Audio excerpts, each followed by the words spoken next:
we were expecting DCH maybe a little bit more to step up. It's been Nerix, and it's nice to have that kind of strength and depth. One thing I noted about Elevate is they've all got really high survival rate percentages individually.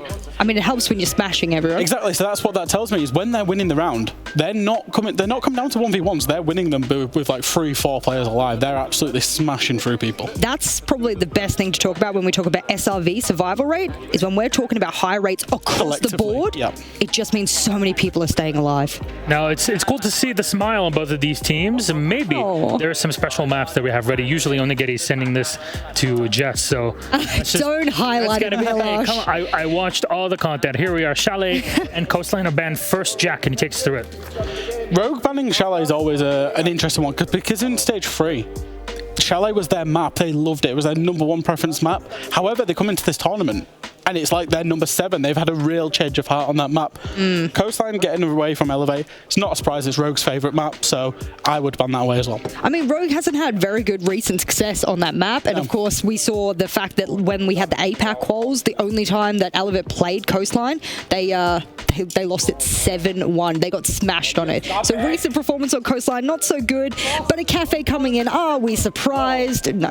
Both teams have picked comfort maps for themselves, but also their opponents. Yeah. So it's kind of a map that both teams will feel good on in terms of Kafe and Clubhouse. Going through to the decider of Oregon, it's a mid map for Rogue. It's the top preference map for Elevate. They want to play Oregon as much as they possibly can. Oh no, Milosh, if this goes to a third map, Rogue might struggle. That third map, I feel, is going to be the kicker there. Yeah. I really do. I think it suits Elevate better than Rogue. Yeah. Oh, absolutely. Especially play styles. When you're going like really head-to-head that way, my God, that is going to be chaotic. All right. Well, we got a lot of chaos and a lot of survival on the line. Thanks so much, Jack and Jess. Navi, Dark Zero, Elevate, Rogue. Let's get them started. Good luck. Have fun. Hello and thank you very much. We find ourselves here. EU, they didn't have the best start. You hear that instrumental piano there? Yeah. Didn't have the best start. And APAC, you're wonderfully talented. Thank you. And APAC didn't have the best yesterday, Elevate included. So now it is do or die. No second chances. No, definitely not. It is the lower bracket that we will be visiting next, or now, as today is all about the lower bracket. And that means that one of these two teams will be sent home after we just lost our world champions, NIP and M&M from the UK. It will be one of these two as well that will be making their way home. The mood is, however, pretty high. We just were looking at the in-game chat as well, and as they asked Easy, the observer, to go for a hoo-yeah, they all joined in right afterwards as well. So if you heard that on the analyst desk, that was this game, together with Easy. No, you're telling me Rogue and Elevate in the same space? Yeah, it's, I know. It is absolutely crazy.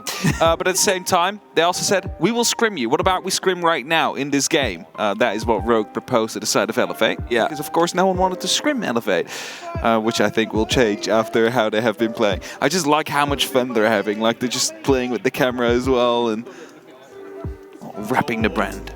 Got it? Get it? Hit Got it. up. And, you know, I think this is going to be... You wouldn't have thought, based on Prano there having a nice time, and you know why he's having a nice time? There he is. Now he's sitting up because the game's about to start. Yeah. You wouldn't have thought that this was a do or die game with the energy that's coming through, but they're ready. These are two teams that we're here to sort of see how far they can get, and two teams, you know, Elevate, they obviously Perpetual, LAN, unfortunate not being able to make it. I don't want to say LAN dodgers because I don't think they wanted to dodge, but they weren't quite able to make it all the way there. Rogue, after a tumultuous year, found themselves here at SI. Yep, they definitely have.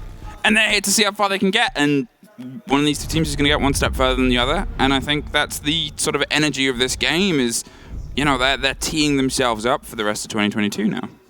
You want to know, by the way, why Prano was having such a good time? I want to know why Prano was having a good time, yeah. He just had his first ever successful ratio on Caliber. On Caliber Jacob. Yeah. Jacob. Yeah. That was very funny in the talent room this morning, especially when he went to correct Sam. And You mean San? San. Yeah. I'm sorry, Jacob. Yeah, I mean, it was the NA boys that were tearing into Jacob, so it's fine. They're like... Yeah, we just the reporters that will bring the newsfeed live to you.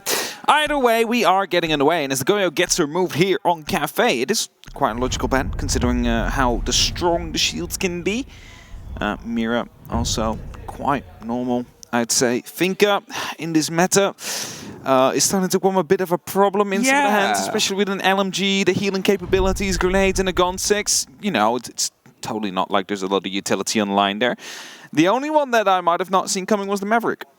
Yeah, the Maverick, obviously, it's the limitation of the grenades. It's the limitation from potential pushes and plants. With Thatcher on the board, it's not like he's massively needed for too many of the takes. And you're sort of looking at places where the Maverick would have the time to work because, you know, if you're taking on the top floor and you're taking across bar, he's not going to have so much time to try and burn his way through, obviously, the general walls onto Freezer. Yep. If you're looking down at kitchen, yeah, that's probably the only place if you're on the bakery side. Maybe not even on the opposite side, but to be honest, the bottom of white and that side is usually open anyway, or at least half open.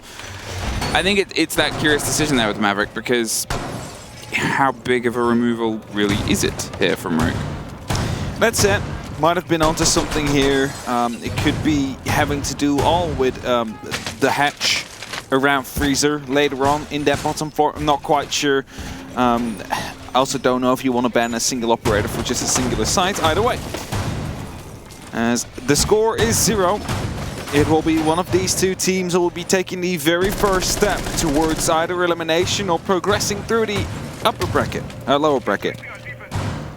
They're knocked down already. They're not getting a ticket back in if they win this suddenly. That is not going to be the case. Valkyrie cameras are, however, being tossed out. One that is quite obvious, the other one a little bit more hidden. So if they do find that first one, they might think, oh, look, there you have it. Nay's like, okay, got the Valkyrie camera. Looks like we might be clear. But as soon as they start rappelling up, there will be a second one.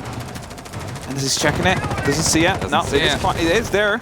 I saw it because I knew to look for it. Yeah, I knew where to look for it as well. But, you know, he doesn't know. And they might think it's clear. Ooh. That was almost massively devastating. If that was a good grenade, that would have been a kill. Obviously, took a second there to go onto the cam to see if they could get a pull there. Prano just pulled himself out of that danger. A perfect bounce right round to where he was sat, and he's found himself a little bit safer than otherwise could have been an entirely unprepared and unannounced entrance into the building. Elevate to the top floor. They're going to see if they can try and start the close down on these hatches. Pull somebody or something out from the top here. They've got themselves that breach over across the top there. Looking to try and get themselves in was Nerix on the ground floor. About to find a fight on Brown and just almost whiffs that entirely. Prano locked out as the early pick. Sees a couple of feet, sees a couple of shoes, and in a second is about to see a second player. There is a bit of an awareness, a bit of an idea that somebody is just holding on to that, and well, he doesn't have anywhere else to go for now. He can wait for the pressure to come round from the other players. It's sort of on Leon at this point to try and force a movement here because, well, Elevate have that body advantage. That's it, right? And even though Prano cheated death once before with a grenade, that wasn't quite cooked to land it perfectly underneath his feet, but the time was there for him to get off. It's him that gets picked up first. And Nerix now very close to find a second. It's Leon that is quite close with that smoke. Ace is rotating back up as the pressure seems to be coming down from the planks area. They need to go for the push, and indeed he will do so as well. Nerix with a double entry as Sapper finds one more. 2 left on the side of Rogue here on this first defending round. And as it's only up to Aces now, he decides to go for the hunt on the bottom floor. Nerix is quite close. He was on white. He made his position known. And he's going to try and go for that challenge first. A flawless to start it off. A flawless to start it off, and a very well put together lockdown. Elevate, they knew where they needed to be. They knew how they wanted to apply the pressure onto that mid. They obviously had the Jackal come in from underneath, won that early engagement, which I don't know if they fully expected it, but that's why you sort of have caution when you move around a building, because even though, you know, they weren't instantly locking in, it wasn't like a intense bit of intel read. There was like there might be someone around Brown, and it turned out there was. Caught the kill, caught the movement. That puts Elevate onto a 1-0 lead right here. The first step of many taken to put themselves up into the upper bracket, continue their road, potentially fighting themselves to the grand finals. Which is, of course, the goal of every single team here at the Six Invitational. Oh, it would be nice. It would be nice. APAC for the first time ever would be the case. I think the winner of this game, do they take on... No, they don't take on Demon Kia, do they? No, they don't. I don't remember. The things get swapped. The bracket sometimes gets a bit confusing, especially when you're working with the lower bracket and they just keep swapping. Yeah, there's a little bit of every round trying to diversify the brackets as best as possible. Yeah. You know, rematches are fun twice. The second time is fun, but I think you always want to avoid teams bumping into each other, unless you're fresh doing a draw with Milos and you put the two APAC teams against each other. I still cannot forgive them for doing that. No one ever will. No one ever will. Fresh, absolutely the curse there. They didn't do the draw this time. This time they didn't come up against each other. No. So, you know. There we go. I just want to say. They almost matched Dev. Aces. He's trying to see if he can get an early pick on anyone going for the approach. There's already a body looking to be set up on White Window as well. And Nerix once again wasting no time getting in underneath. DCH is putting the pressure on the bottom of White at the same time. They're going for a similar sort of take as they did before, and they're seeing if they can be rewarded in the same manner. At this point, it's sort of down to Rogue to sort of change their positions up a little bit. They were caught out unaware in a couple of positions. They found themselves losing territory underneath and then at the top at the same time. And they didn't quite know how to position themselves. Obviously, if the first fight had gone away from them, then suddenly they only have to focus their direction upwards. But still, you can see Rogue is sort of drifting their way around the map. They're dancing in, they're pulling back. They're trying to find just a way to rebuff this early approach. And that's it. But the big change here is that there's been no entry yet. However, it might not last very long. Nerix around the corner with that Jekyll has the information, of course, on that Jekyll, but also sees these footsteps, knows if a player has been close, and as he sees them slowly dissipate and change color, he now finds the very first engagement. Klein takes a small amount of damage, but doesn't quite die yet. As he rotates back into it, spots him yet once more. Nerix unable to pick up these kills, starts to create that little bit of a rotation here with the ITA-12S, which of course the perfect secondary shotgun for it. That's it. If you fire it against a person, most of the time it'll do about a P's worth of damage, but you have it as a bit of an active movement. You have it for a Jackal as well, who can utilize it to try and get some footprints in places he might not have otherwise been able to get to, and it's suddenly huge. Here he is, Nerix. He's been able to find himself up inside pillars. Drones are whirring their way through. They haven't been able to get the picks that they had before. There's been a couple of scrapes and scraps, and Elevate have gone untested on their HP so far, but Rogue have obviously suffered on 3 different facets, and they're doing their best to hold on. And the burn's going to start to come, so Ace is just going to get out of there. He knows that that shield is sort of an inevitability to be dropped at that point, as the grenades are going to come just behind those flashes, and, well, he still has a choice to try and swing back into this. An impact goes quite wide, hits a lot of DCH, and makes that fight a little bit more sort of tepid for him at this point, but it's Sapper with a bit of width on the balcony. I see Reteras are being used right now, and it's going to be the entry kill in the way of Elevate. An instant trade comes through, though, as Aces picks one up more. The min advantage still stays in the hands here of Elevate. There's only 25 seconds left, and smoke canisters will be deployed. They need to try and stop this map from happening, and as they now realize, okay, this is probably not going to be the right place to go for, they need to rotate around. So they head towards the dining area, but there will be Prano sitting right behind the bookshelf here, jumping over, doesn't quite spot the player who gets saved by. But it's only 2 players left on the side of Elevate. The plans will be attempted. Napu needs to go for the perfect cover here as Leon is about to swing around the corner. He didn't see the feet, and it's going to be Sapper that lock it out. I'm curious what happened on the rotate. Was that a player that was just lying down that Prano didn't flick to? Or was it a player that had gone came down? in, but he was DBNO'd, so he was shot by someone else. Okay, because it was like an awkward shuffle down to try and get on the rotate that turned into a DBNO. I think he got, like, he went prone to go through, but at the same moment got DBNO'd. So and you can see the same way, like, Prano hesitated there in that moment and go, do I swing for this one? No, he's down. I need to find a fight elsewhere, and obviously that went away from them. And then suddenly it was this very different moment of it's all closing down. It's all collapsing. The sledge was above, making the work and pushing him into an uncomfortable position, so he couldn't hold that intense swing around onto Zulu corner, throwing themselves in and Sapper picking themselves up and going for the fight. He knew that if he sat that, he would have been cut in half by a shotgun. The cover wasn't there, so be your own cover in that situation. That is 2 in a row for Elevate, and Rogue, they're going to opt for a different site. The late rotation there was quite crucial because they realized, okay, 2 more smoke canisters still to go, 20 seconds that we will not make unless we force ourselves through, and that often doesn't quite work out as well. Just decided to go for the dining. Managed to get the plan through in the end. It was a bit of a force those last couple of seconds, and a lot of their own players got punished for it, but they managed to live through it and win the round in the end. That's all that matters, and as we head towards the mining and dining next, let us see if it will be another Elevate round. Ooh, they will spot 1. There it goes. And they spot 2. And they spot 2. They're landing. This is what I was talking about as well, with the new way that the drones work. It's easier to spot Valkyrie cameras being tossed outside. You just find the wall that opens up, and as the first gets taken out, Cryon is debating whether or not you should go for a jump out straight away. It would be a bold strategy. It would be a bit of a take. They're going to see if they can find the other. You assume it's sitting just on that canopy, which is a little bit awkward to shoot from underneath. You have to get to a sort of hiding position before you can take care of that cam. And, well, Nate's already up there. He might find a fight there. It seemed like there was a body not too far away from that new Val couch, but they're not actually going to lean in as of yet. They're going to pull themselves back. Rogue, they sort of realized how close they were on the previous round. They don't want to overextend, and it's a different site, but still, when they went for those loose plays on that opening round, they were very quickly picked up by Elevate.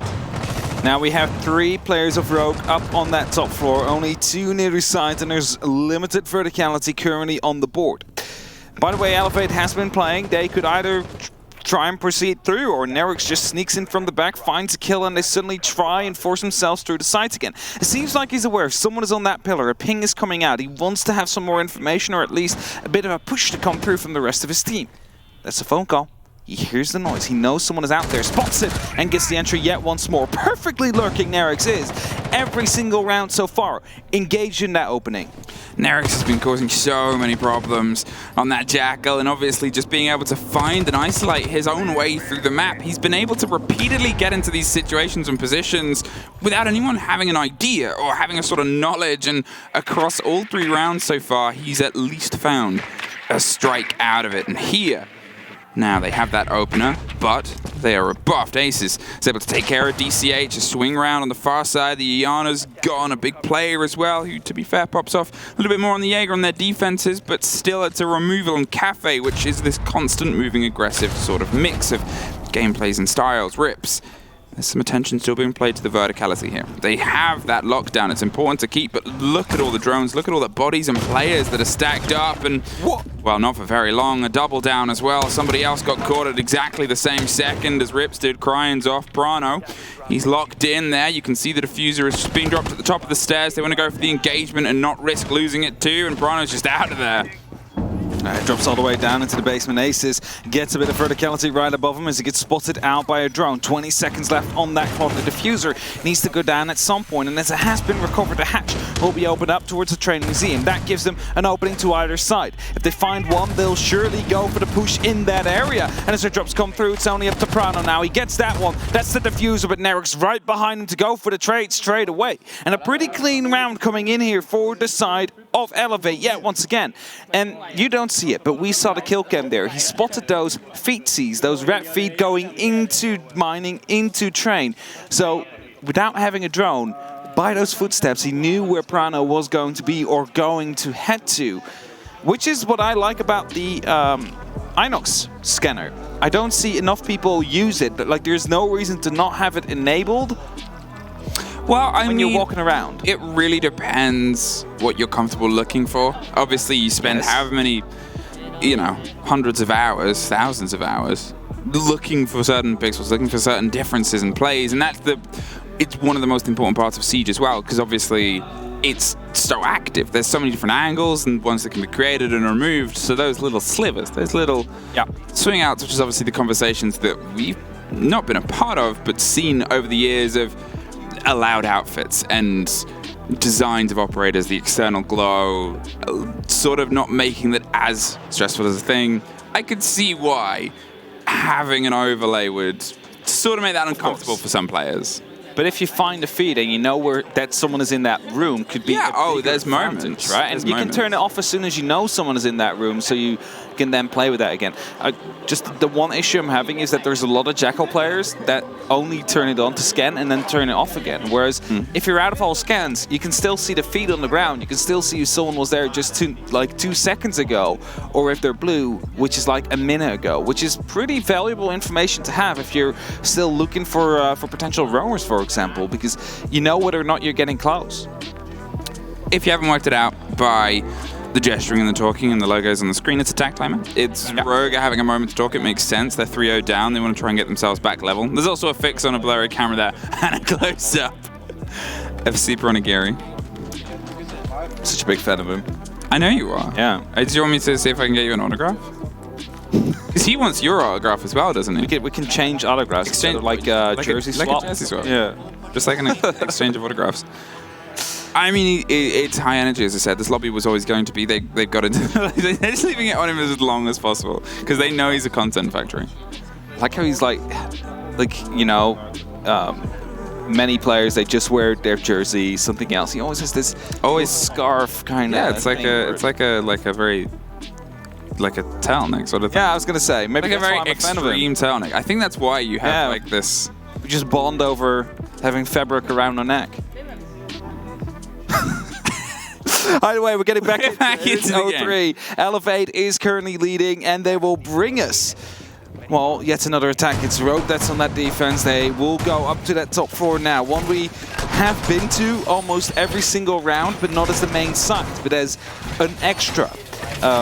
Considering that Rogue were out there, Rogue were holding from the top down, but every single time Elevate was able to shut them down. So this time around, Rogue decided, you know what? We put 3 people down on the top 4 every single time, but every single time we lose it. What about we just blaze the bomb sites there and 5 people? Might be the difference they need. Might be. Might be that first round that they are hunting for currently here on this series and on Kafe. Because Elevate so far have been absolutely dominant over the side of Rogue. And yes, there was a close round here, but overall, all the entries went their way, even a flawless they have so far. And as that one will be prepared for a potential Electro Claw. It seems like Ace is told to come back up and place it in a different direction. Maybe because they won't be playing that much. Oh no, maybe for impact tricks. Seems to be the reasoning here. Just open up some holes so you can stop any potential breaches to come through. Rips should be the one to carry them, but I don't see them on the overlay, so I doubt that they're actually there. Oh, Narix again, he's just sneaking in here. He's so quick into the building, and it just hasn't been read, and he spots these footsteps. Gets a skin out. That should be Aces, I think. Yep, there you go. They now know he's back on the site, so that is one roamer less to worry about. And as he continues checking these corners, he now knows. Guys, no one is out here because I've literally been in the building from the first 10 seconds. They know I'm here, but that's fine. There's no roamers. Everybody's on that top floor, and that gives them a lot less worry. I think that's the thing as well. I'm wondering if that was a big part of the conversation, is how much they've been punished by the positioning and the loss of just knowledge of where Elevate have got themselves up to. Because Elevate, they're not subtle about big portions of their play. They'll stack up onto windows, they'll cause a lot of noise, get in a lot of people's faces, and then, you know, Rogue was sort of focused on that, and at the same time you had this repetition of Narix just sort of finding his way elsewhere. He was dipping and diving and ducking and weaving. You can see him underneath in train, but he hasn't quite been able to get the same read in so far. He's going to go cautious, and he's waiting for that big brash bit of Elevate's push to make that little bit of noise and drive that little bit of fury here. It's coming across the top. They're going to see if they can try and get a swing in. That drone was dropped instantly. Leon suffers a little bit on the wide swing, but he's stacked in with a shotgun and ready to rock and roll as soon as someone hits Pixel. A lot of electrification coming through. That flashbang will just not blind him. That one will, and now they can just start to push in. However, a player on the white stairs is going to be able to pick up a double kill there. Crying finds DCH and Nay as the phone call goes off. It's Nerix that is just sneaking around the corner here, hoping to pick up that kill and at least retake control of white. The question is, however, is Nerix going to be able to pick this one up and bring it back to even? He gives away his position. Crying is well aware. Narix, he really wants to try and take this fight now, but obviously the more pressure that gets put on Cryan, it's a really important trade. If they find themselves 3 bodies down, suddenly Elevate's really in a tight spot here. Cryan, he's found 2 for his measure, but it's Sapper that gets dropped, and it's another one! A quad for Cryan on Igiri. All that's left now on the round at least locks out Leon, but a handful of seconds, and the team talk was a very decisive factor here. Rogue found their way to a single floor to hold.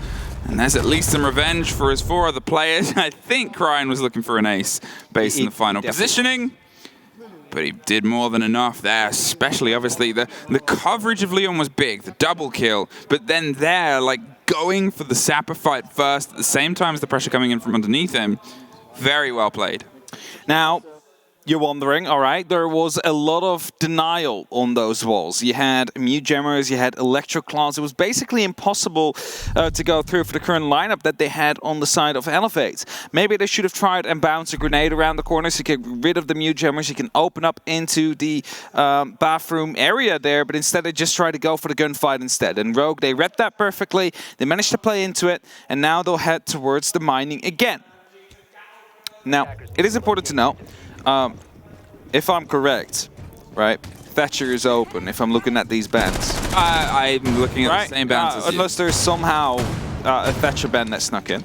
But we don't see them coming out yet from Elephant. Yeah, maybe it's a moral band. But we don't see it coming in yet from Elevate. And it could have really helped them on that top floor because you just disable everything in one EMP. You can open up the freezer, you can open up the bathroom, and suddenly those two players are easy to pick up. They just don't feel like playing it looks like. They use their one Heart Breacher, they bring their Soft Breach, and, well, Nerix, of course, and the Jekyll as well, has been doing some amazing work for the side of Elevate. And then you're wondering, who do you swap out? I would say Anagiri should be the one that goes to the Thatcher, if anybody, considering he has been swapping some of the roles, but overall, it isn't that necessary. Just on that top floor is where they struggle, and Rogue is not allowed to go back there for the rest of the half. I'm a fan of the bulletproof on the speaker. I know that occasionally you used to put a Maestro cam on there back when they weren't able to have the glass smashed, and the bubble would then since get popped too easily, so they pulled it back for a lot of takes. But just a cheeky little bulletproof there. You don't always check it, and it sort of blends in, and obviously you have that ability to swing there. It's calls, though, on the gadgetry that is up in that top floor. The Banshee is being paid some attention, and Nerix is making some noise where they thought he had a catch or what he was after at that point, or he's just prepping himself an angle prior or for later. Either way, he's potentially not alone. The IQ is in the pockets of Onigiri. See, this is where it becomes so useful if you have that scanner activated. You can just see if someone has been here. And now we'll know, okay, the Mozzie is no longer here. Bottom floor seems to be clear. Let's move up to the next one, because there's nothing I can do here anymore at this case, except for putting some pressure down.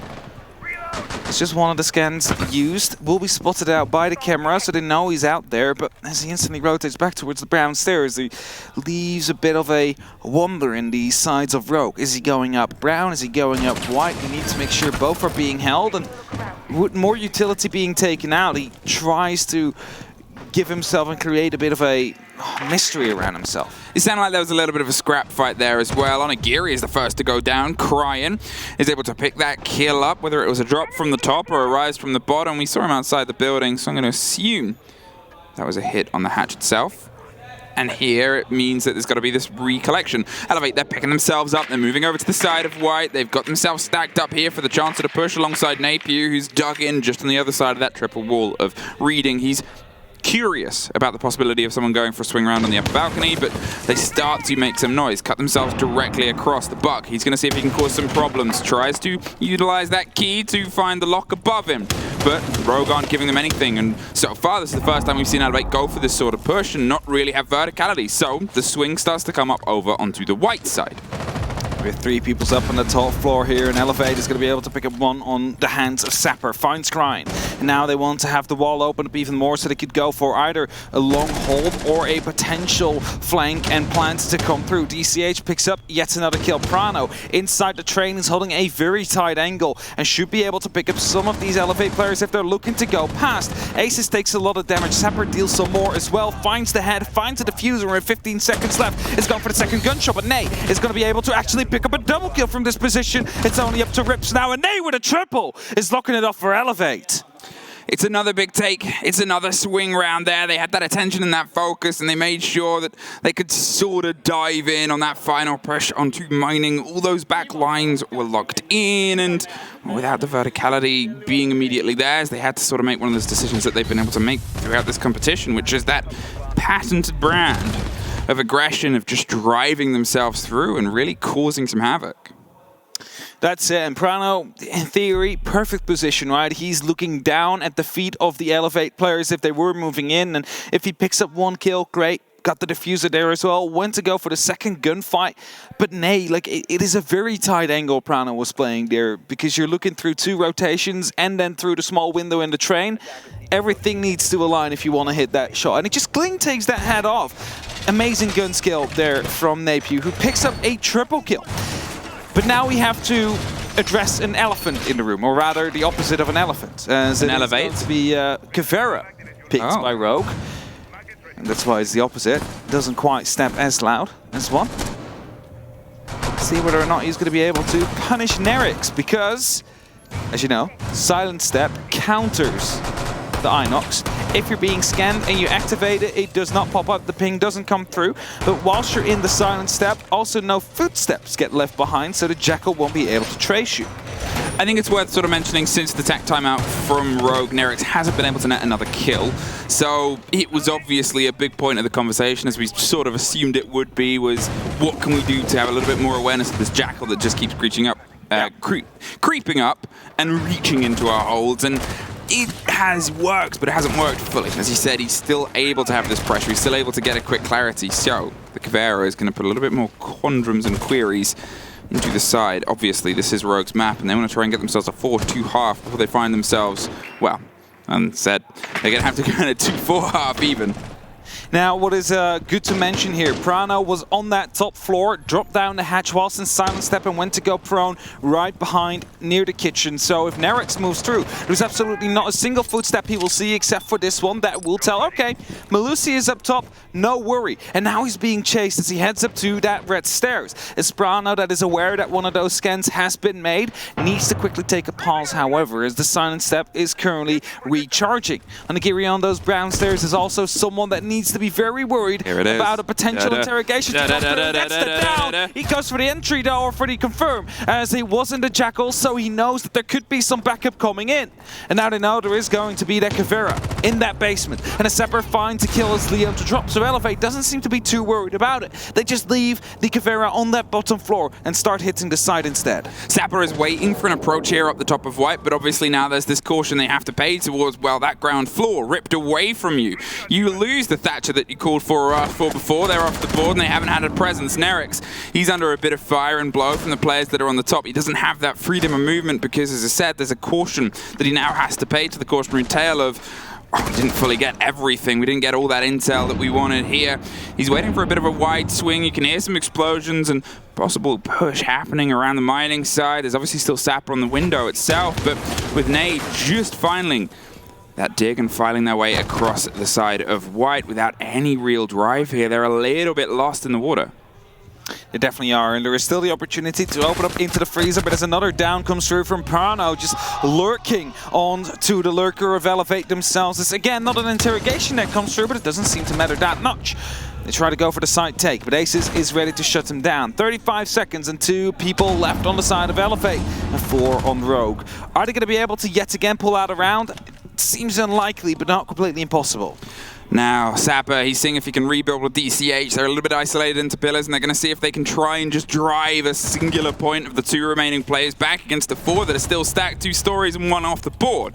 Aces is gone, but with that vertical hold that is just pointed out, the 2 stories causing problems on the other side of a chandelier. Not entirely sure where that fight's coming from. Needs the backup of Sapper, who's going to see if he can stick it on the other side, but without any cover. Well, it's a swing round and a take there from a Cav, a triple for Prano to lock it off. And a round of, well, not quite interrogations, but a Kavera causing problems. That's it, right? The Kavera able to completely bypass Nerix there as he went for multiple spots, multiple scans. That is when you don't find out about a player being there. It's trust. That or about them snaking through the entire floor. That's also when you don't leave any footsteps. But, you know, they thought it was clear. Apparently it wasn't, and Prano continues to wreak havoc there. And this is what they wanted to do. They probably wanted to save some time droning, which is when you send in Nerix on that bottom floor with that scanner. You see it's clear. You don't need to drone every single corner. You just check the entries, see if there's footsteps. And they thought, okay, it's clear, let's go up. And then they didn't bother droning any further. And as a result, Prano is allowed to go free on that bottom floor and continue hitting Elevate from the back. So Rogue found a counter. Just a little bit late, maybe, you know, in that last defensive round. But they managed to pick up a round as a result. And, well, now they're heading over to the attack themselves. Elevate in a 2-4 lead. Okay, Elevate, you've got a bit of momentum here, and now it's the pressure onto Rogue's side. Can they start to cook themselves into this game?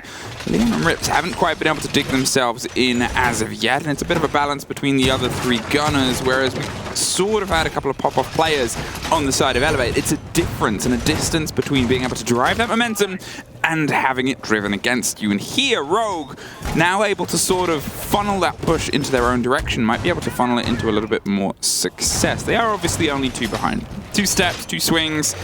They've used their tech timeout though, so if they start to slip a little bit further on their map, it might turn into a very quick descent.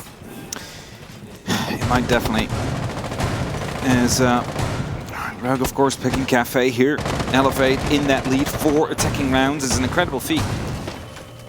But now they head over to that defense, and this is where they need to be tested by the attacker Rogue. They, this time, themselves can set up a puzzle that needs to be solved by the European team. The majority German team, of course, with a small pinch of UK massive there. It's the entry on the side of Aces. It's one to be picked up, but Nerix instantly goes for a trade as he gets traded out himself yet once again by Leon as well. It's trade for trade. It's trade for trade. Never stops all the way to the top. Leon is massively injured, and the Buck is in a bit of a dangerous spot with that because he knows as soon as he starts trying to apply some pressure up, there's a likelihood someone's going to start firing down, and well, he doesn't have a lot of health to be able to ensure his safety. It just takes a scrape of a bullet at this point for him to be removed from the equation of who's going to win this fight. Prano, he's getting himself stacked up and crying with a bit of width here. They can go grenade fishing or depth charges. I've seen it called a couple of times just to see if they can try and pull some players out with the success that those grenades up against softs have been. And well, as Leon starts to open up underneath Nay hops up onto a balcony, but it's not high enough. Those bars, they only protect you so much. Indeed they do, and now there seems to be a bit of an issue here on the side of Elevate. Sapper rotating back up the red stairs, meaning DCH is the only one on the site right now. He's holding the fort all alone and needs to make sure that no rappel in will be completed. A lot of noise is being made. 2 men on that rappel down there from the side of Rogue. Flashbangs are coming in, I believe, from below as Grian and Leon get still down, trying to make something happen vertically. It's Sapper that rotated around as well, is trying to hold off to those white stairs, but with flashbangs coming through, they seem to be aware of the fact that the pressure is coming in very soon here. One on planks is getting spotted out, but DCH picks that one up. And it's a huge double down. Rips is the only one left standing, and at least one of them's locked in. He's sort of leaning in with the firefight. He's making a bit of noise here, but DCH and Sapper have done huge bits to hold off Lumber. They're still holding them at a bit of a stretch here, and it's coming to a rotate. The player is going underneath. They need to try and just solidify maybe an angle, maybe a bit of a catch here, and that's the game they're playing because they have 40 seconds. They have plenty of time. But it will run out, and that's that sort of gambit. How long do you see if you can put yourself into a position underneath before you go for the funnel? He's got himself some safety, and they're not going anywhere wider by the looks of it. They've only got the decision of the white stairs. There it is. He was able to find that player, find that singular take, and now it's the 2 bodies that can go for a little bit of a deep dive and a trade. The first slips by, the second gets the connection, and Rogue are able to just hold on with what almost was pulled entirely away from them. Slowed down well there. The hatch plate to come through wasn't on your screens, but I saw it happen. It was the sledge quickly trying to find angles through the verticals that were made before by the Buck, of course. And then looked through the hatch, could just see the player, could just see the head, and picks up the kill and brings Rogue up to a 3-4 here. As Reading will be up next. Just a small slip up here on the side of Elevate. They almost managed to bring it back from a 2-4 situation. It wasn't until the pickup came through, the game was slowed down a little bit by the attackers because there was still that minute left at that moment in time. You didn't have to go full speed into the bomb site. You can slow it down, you can use those verticals, try and limit the angles that you need to clear out when you do finally go for that push. And a little bit of lack of anticipation coming through the end there. No information on whether or not the players will be moving up the white stairs. That doesn't allow you to go for that pre-fire in that case. And as soon as you then start firing, it is just a matter of tracing back the tracers itself and fire some rounds through the wall. Now, the distance is just a singular round. Rogue have won that first round successfully. However, it did come quite close, we just mentioned it before. Very scrappy opening gunfight as well, where a trade for a trade and Leon almost losing his life all the way down to 10 HP. It's something they need to prevent. You want those clean openings. That is what you prefer, because well, if Elevate are allowed to just skirmish you down to like these 10 HP situations, you'll struggle with it later on.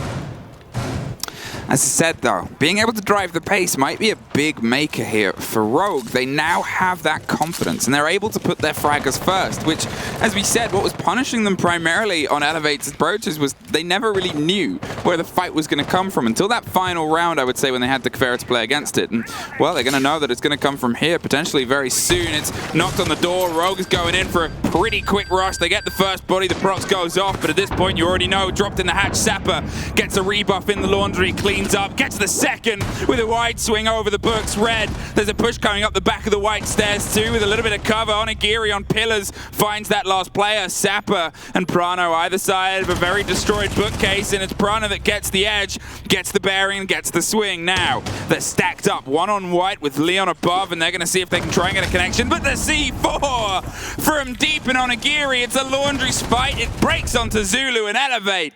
Just clutch on the rocky waters of that push. The rush has been shut down there by Elevate. They were stacking up on the door. They were ready to go. And even though the entry frag seemed to go in the right way, it was still that English shotgun that is so devastating on that back line. You just need a singular pump in the right direction.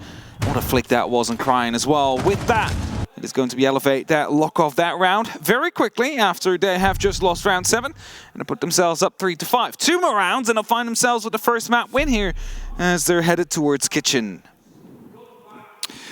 It's always a gamble going for that sort of play, and to be honest, one of those other connections went their way, like the very scrappy fight that we saw in Laundry. It could have been a different story. It's always down to the body balance, but as you said before, the skirmish nature, that nature of Elevate, making sure that there's always somebody ready for a fight. The fact that they were able to respond very quickly. Yeah, usually the chance on a push isn't to try and rush and go for kills, it's to rush and get the objective down. And the fact that they lent into those fights did enough to ensure that Prano could not sit down and could not try and get the diffuser. The issue there was, right, Rogue needed to go quick, but if you go quick, you cannot just plant right behind the first bookshelf you find. Because if someone jumps down from the balcony above you, they can instantly take you out without really having to go through any of your defending attacking players, so to say. So he needed to dig in deep. He needed to get deep into Armory to potentially play next to the laundry or even at the bookshelf near the couch where that was just being highlighted as well, where Crying was downed by that shotgun. That is where you want to go, because then suddenly there's a lot more ground that needs to be covered by defenders falling back. And now, Elevate were able to fight back. You said it, the skirmishing, there's always someone there, always someone to take a fight, and always someone to pick up these kills. And that's important because you slow them down enough. If you just get 1, if you just get 2, suddenly the whole plan doesn't seem to work anymore, and they need to adapt. They need to slow it back down. That is an opportunity for defenders to, well, bring it back to their own pace and ensure themselves that they will be able to live through that round. But as we headed back towards the kitchen, there is a very quick entry on the side of Rogue. The complete top floor is basically already under control, and the first floor is currently being taken as well. With Aces just swinging through the pillars, swinging through the hallways, checking every single default corner someone could be hiding behind. He finds no one. And a drone, well, that gives away some clear information here for Rogue. Yeah, they have that read, they have that bloodline of the down long corridor, that red sort of number that dances its way all across the side of it, and that gives them that little bit of width and intel, the safety and security to start trying to do some of this self-destruction work. They're doubled up. The Buck can keep himself at arm's length as the Sledge has longer work to do. There's the first firefight, and neither connects, but it's a lot more shepherding on the side of Leon that he's trying to achieve here. He's just sort of forcing them further and further away and out of these positions so they can, well, I guess pick them up a little bit easier from the alternates. And so far, unentirely contested. And obviously, they've still got to formulate the push. There's a reveal on another body. Leon suffers, but again, that's not what he's here for. He's keeping moving.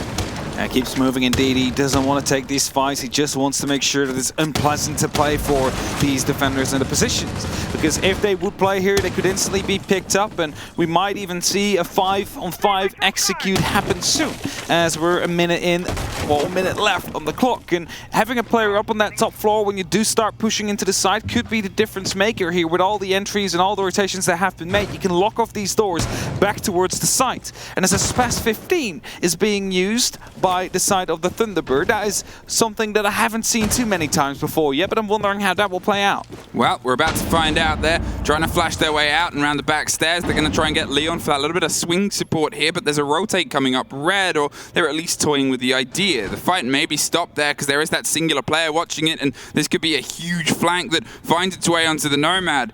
It's a bit of a slow creep. They have to have some caution, and Rips is able to open on a Geary, so this is the take, and then just misses the connection there, pulls themselves back, puts a bit of fear in, but now they've got to go on the site, and Nerix says no. Stops them out and locks it in 10 seconds, and Prano's going to see if he can stick the diffuser, but they've lost that verticality. They're trying to find the angle, and the fireplace goes against them. Elevate, they're able to get that diffuser cold. Aces is left in the middle, and although they drop Freezer, they are entirely frozen out. What Ney did there, just enough, Emmy. Like, he might have missed those shots, but suddenly two men are aiming towards him, and it's a 3-on-4 execute on the side, or a 3-on-3 even numbers. You no longer have that disadvantage as he occupied two of them. And as they started and they needed and they rushed towards that plant spot, they were picked up bit by bit.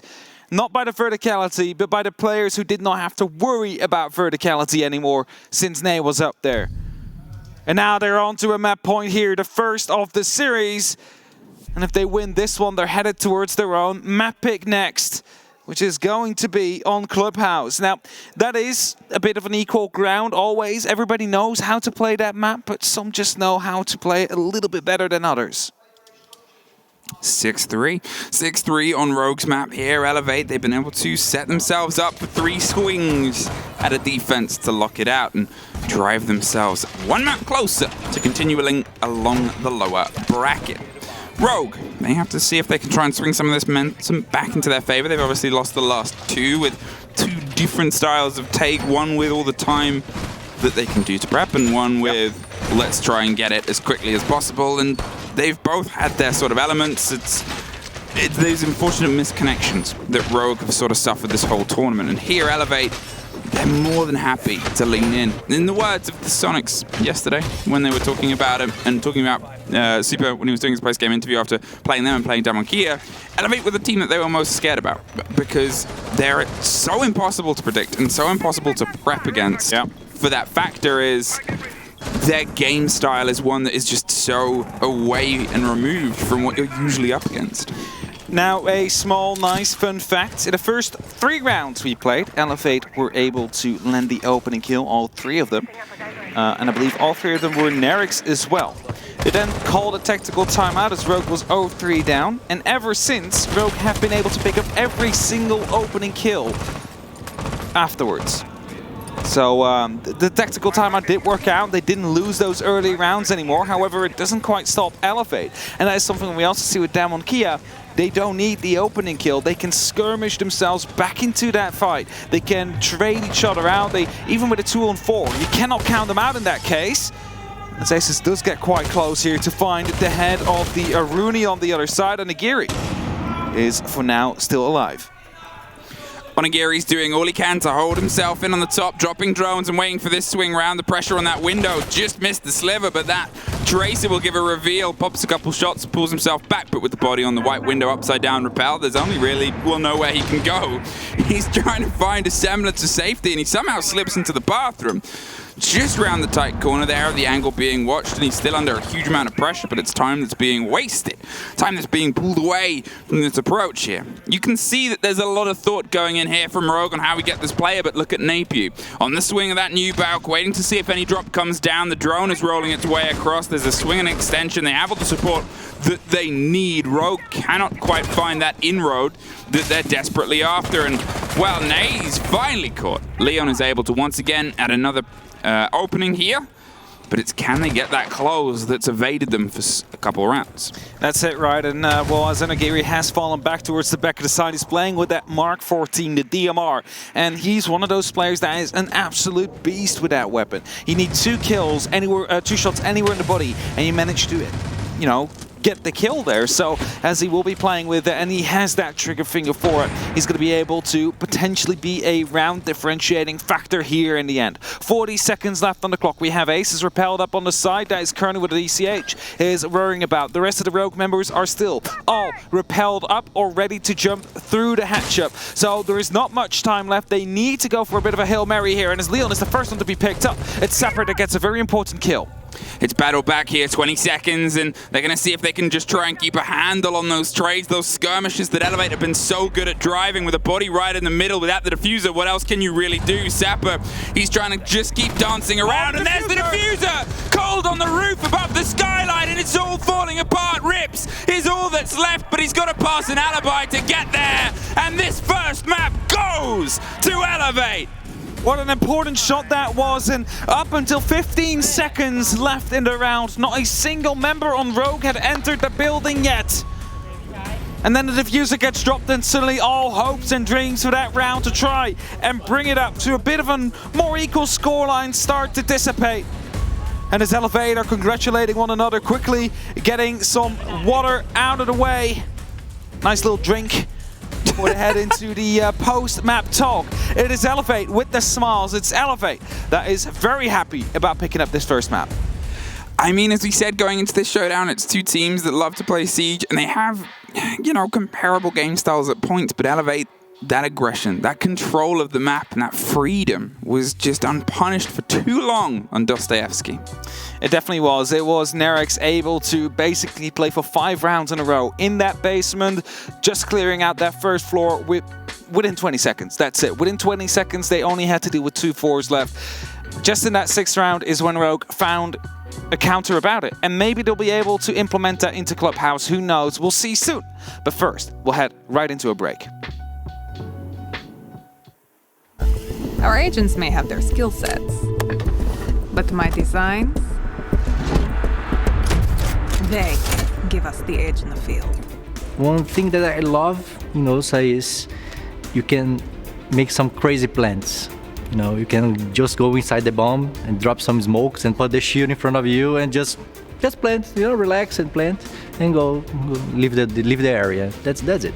I think if the defenders aren't ready to deal with OSA, like if they don't have impacts in their lineup or like C4s, it could be very difficult to deal with. She has smokes, so she can smoke off lanes and place shields for people to like plant behind and just kind of cover behind. So I think her potential is very high for like creating a huge impact on attack. When OSA was first introduced, I think she would shake up the meta a little bit. You know, she's got 2 shields, which is really impactful, and smoke grenades too, which will actually shake up the lineups a little bit.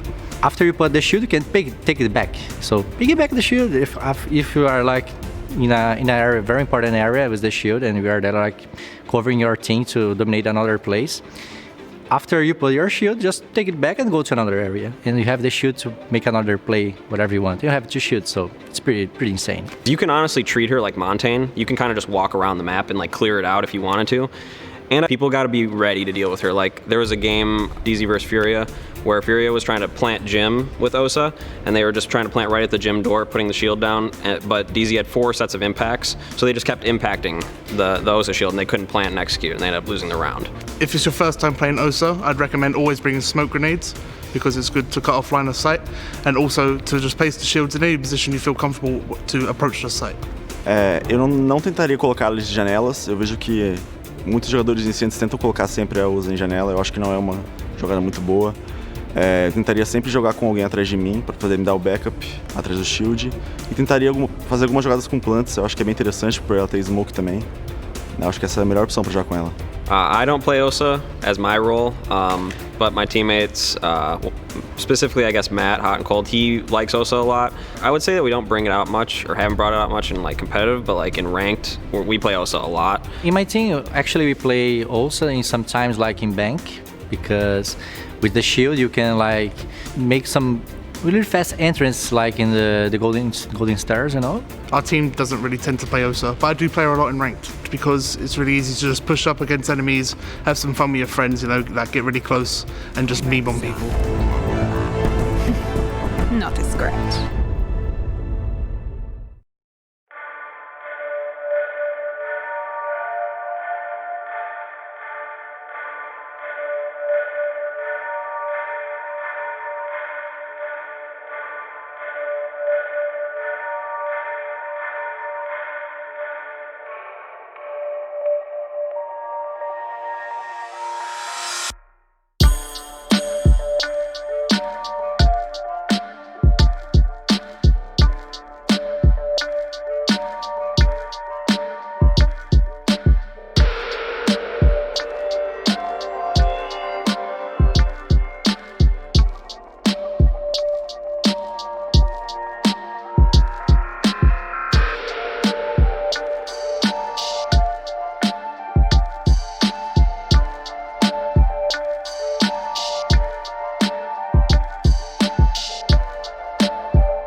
And welcome back, everybody, here to the Six Invitational. It is day 2 of the playoffs, which is day 7 of the Six Invitational, or 8 if you count the break day. We can make it as complicated as we want. But what is for certain is that yesterday wasn't a very good day for APAC. Today starts off quite okay. It is Elevate that is currently 1-0 up on the likes of Rogue. They managed to pick up their map pick in a quite convincing fashion. Yeah, I think it was a very good opener for Elevate because it was that pace that we've seen them apply. But we cast our minds back to their first game yesterday and they applied the same pace. Got one round away, I believe, or a couple rounds away from cementing it. It was happening on this stream whilst we were on that stream. And then could not lock it out. Here's the summary, though, of the previous showdown. We saw Nerix off to a scream of a start, and where Rogue struggled at the beginning was controlling the positioning of Elevate's attack. That's it, right? They were able to take that bottom floor under control very easily. But something that did actually stand out to me is that there was not a single plant in this game. Not Everything came down to gunfights in the end of it, or the timer running out. Of course, the last second being a prime example for that. 15 seconds before Rogue entered the building. Overall, 7 entries for Rogue, 3 for Elevate. But the score was reversed. So they don't always translate into rounds, as you can see. And we had one flawless round, and it was Elevate. So overall, Elevate done quite well. They need to work on their entry game just a little bit, maybe. That might make it easier for them, even though a 7-3 score, and is already pretty decent. I think that's it as well, is you're sort of looking at the KD differences there, and it wasn't that we felt that there was anyone that was, you know, specifically dropping the ball on Rogues, say, to the argument of Elevate were just that step above right now. They had that pressure. They had the handful of players that were, you know, +6, +7 that kept on getting in, and Rogue couldn't find a way to control that energy. They couldn't find a way to control that momentum. So their pop of players were never really given that opportunity, like obviously Leon there, but Cryan and Aces as well couldn't have the performances that they've been able to have earlier on throughout this. And, you know, if diffusers aren't being played, then, you know, Prano's in a bit of trouble as well because that front line isn't quite allowing him to do that game he's done so well. Well, they're reading they're reading the minds of Rogue, obviously. Reading the minds of Rogue. Trying to figure out how they can play on that bottom floor again without having to worry about it too much. Like how every single one of them has often something prepared. And Nigiri was again like highlighting the Elevate logo and name before he gave us that infectious smile. And now Rogue, of course, the opponents 1-0 down, have had a bit of a talk, I am sure. And we'll have to come back stronger here on Clubhouse, which is the map pick of Elevate, of course. And, I mean, if you're looking at it, what can they really do better? Because they had 7 of those entries, so they start the round off strong. I think it's more so of cutting out the information supply line that Elevate has, and whilst at the same time you get those entries, you need to be ready to expect the second player to swing out as well, because that is something that is a concurring topic here. Every single time Rogue picks up a kill, it's instantly Elevate that just swings back with 3 more members and try and at least assure themselves of an even man count. Let's get into it, apart from Finka. She's gone, once again, not on the board, removed and taken out of play, and it's so curious because we've seen her find a place in the meta over the past 5-6 months of like Siege Comp, and you didn't always have a band. You didn't really have, I mean, I'd have to go back and have a look at the ban rates from Yavle and the Sweden Major.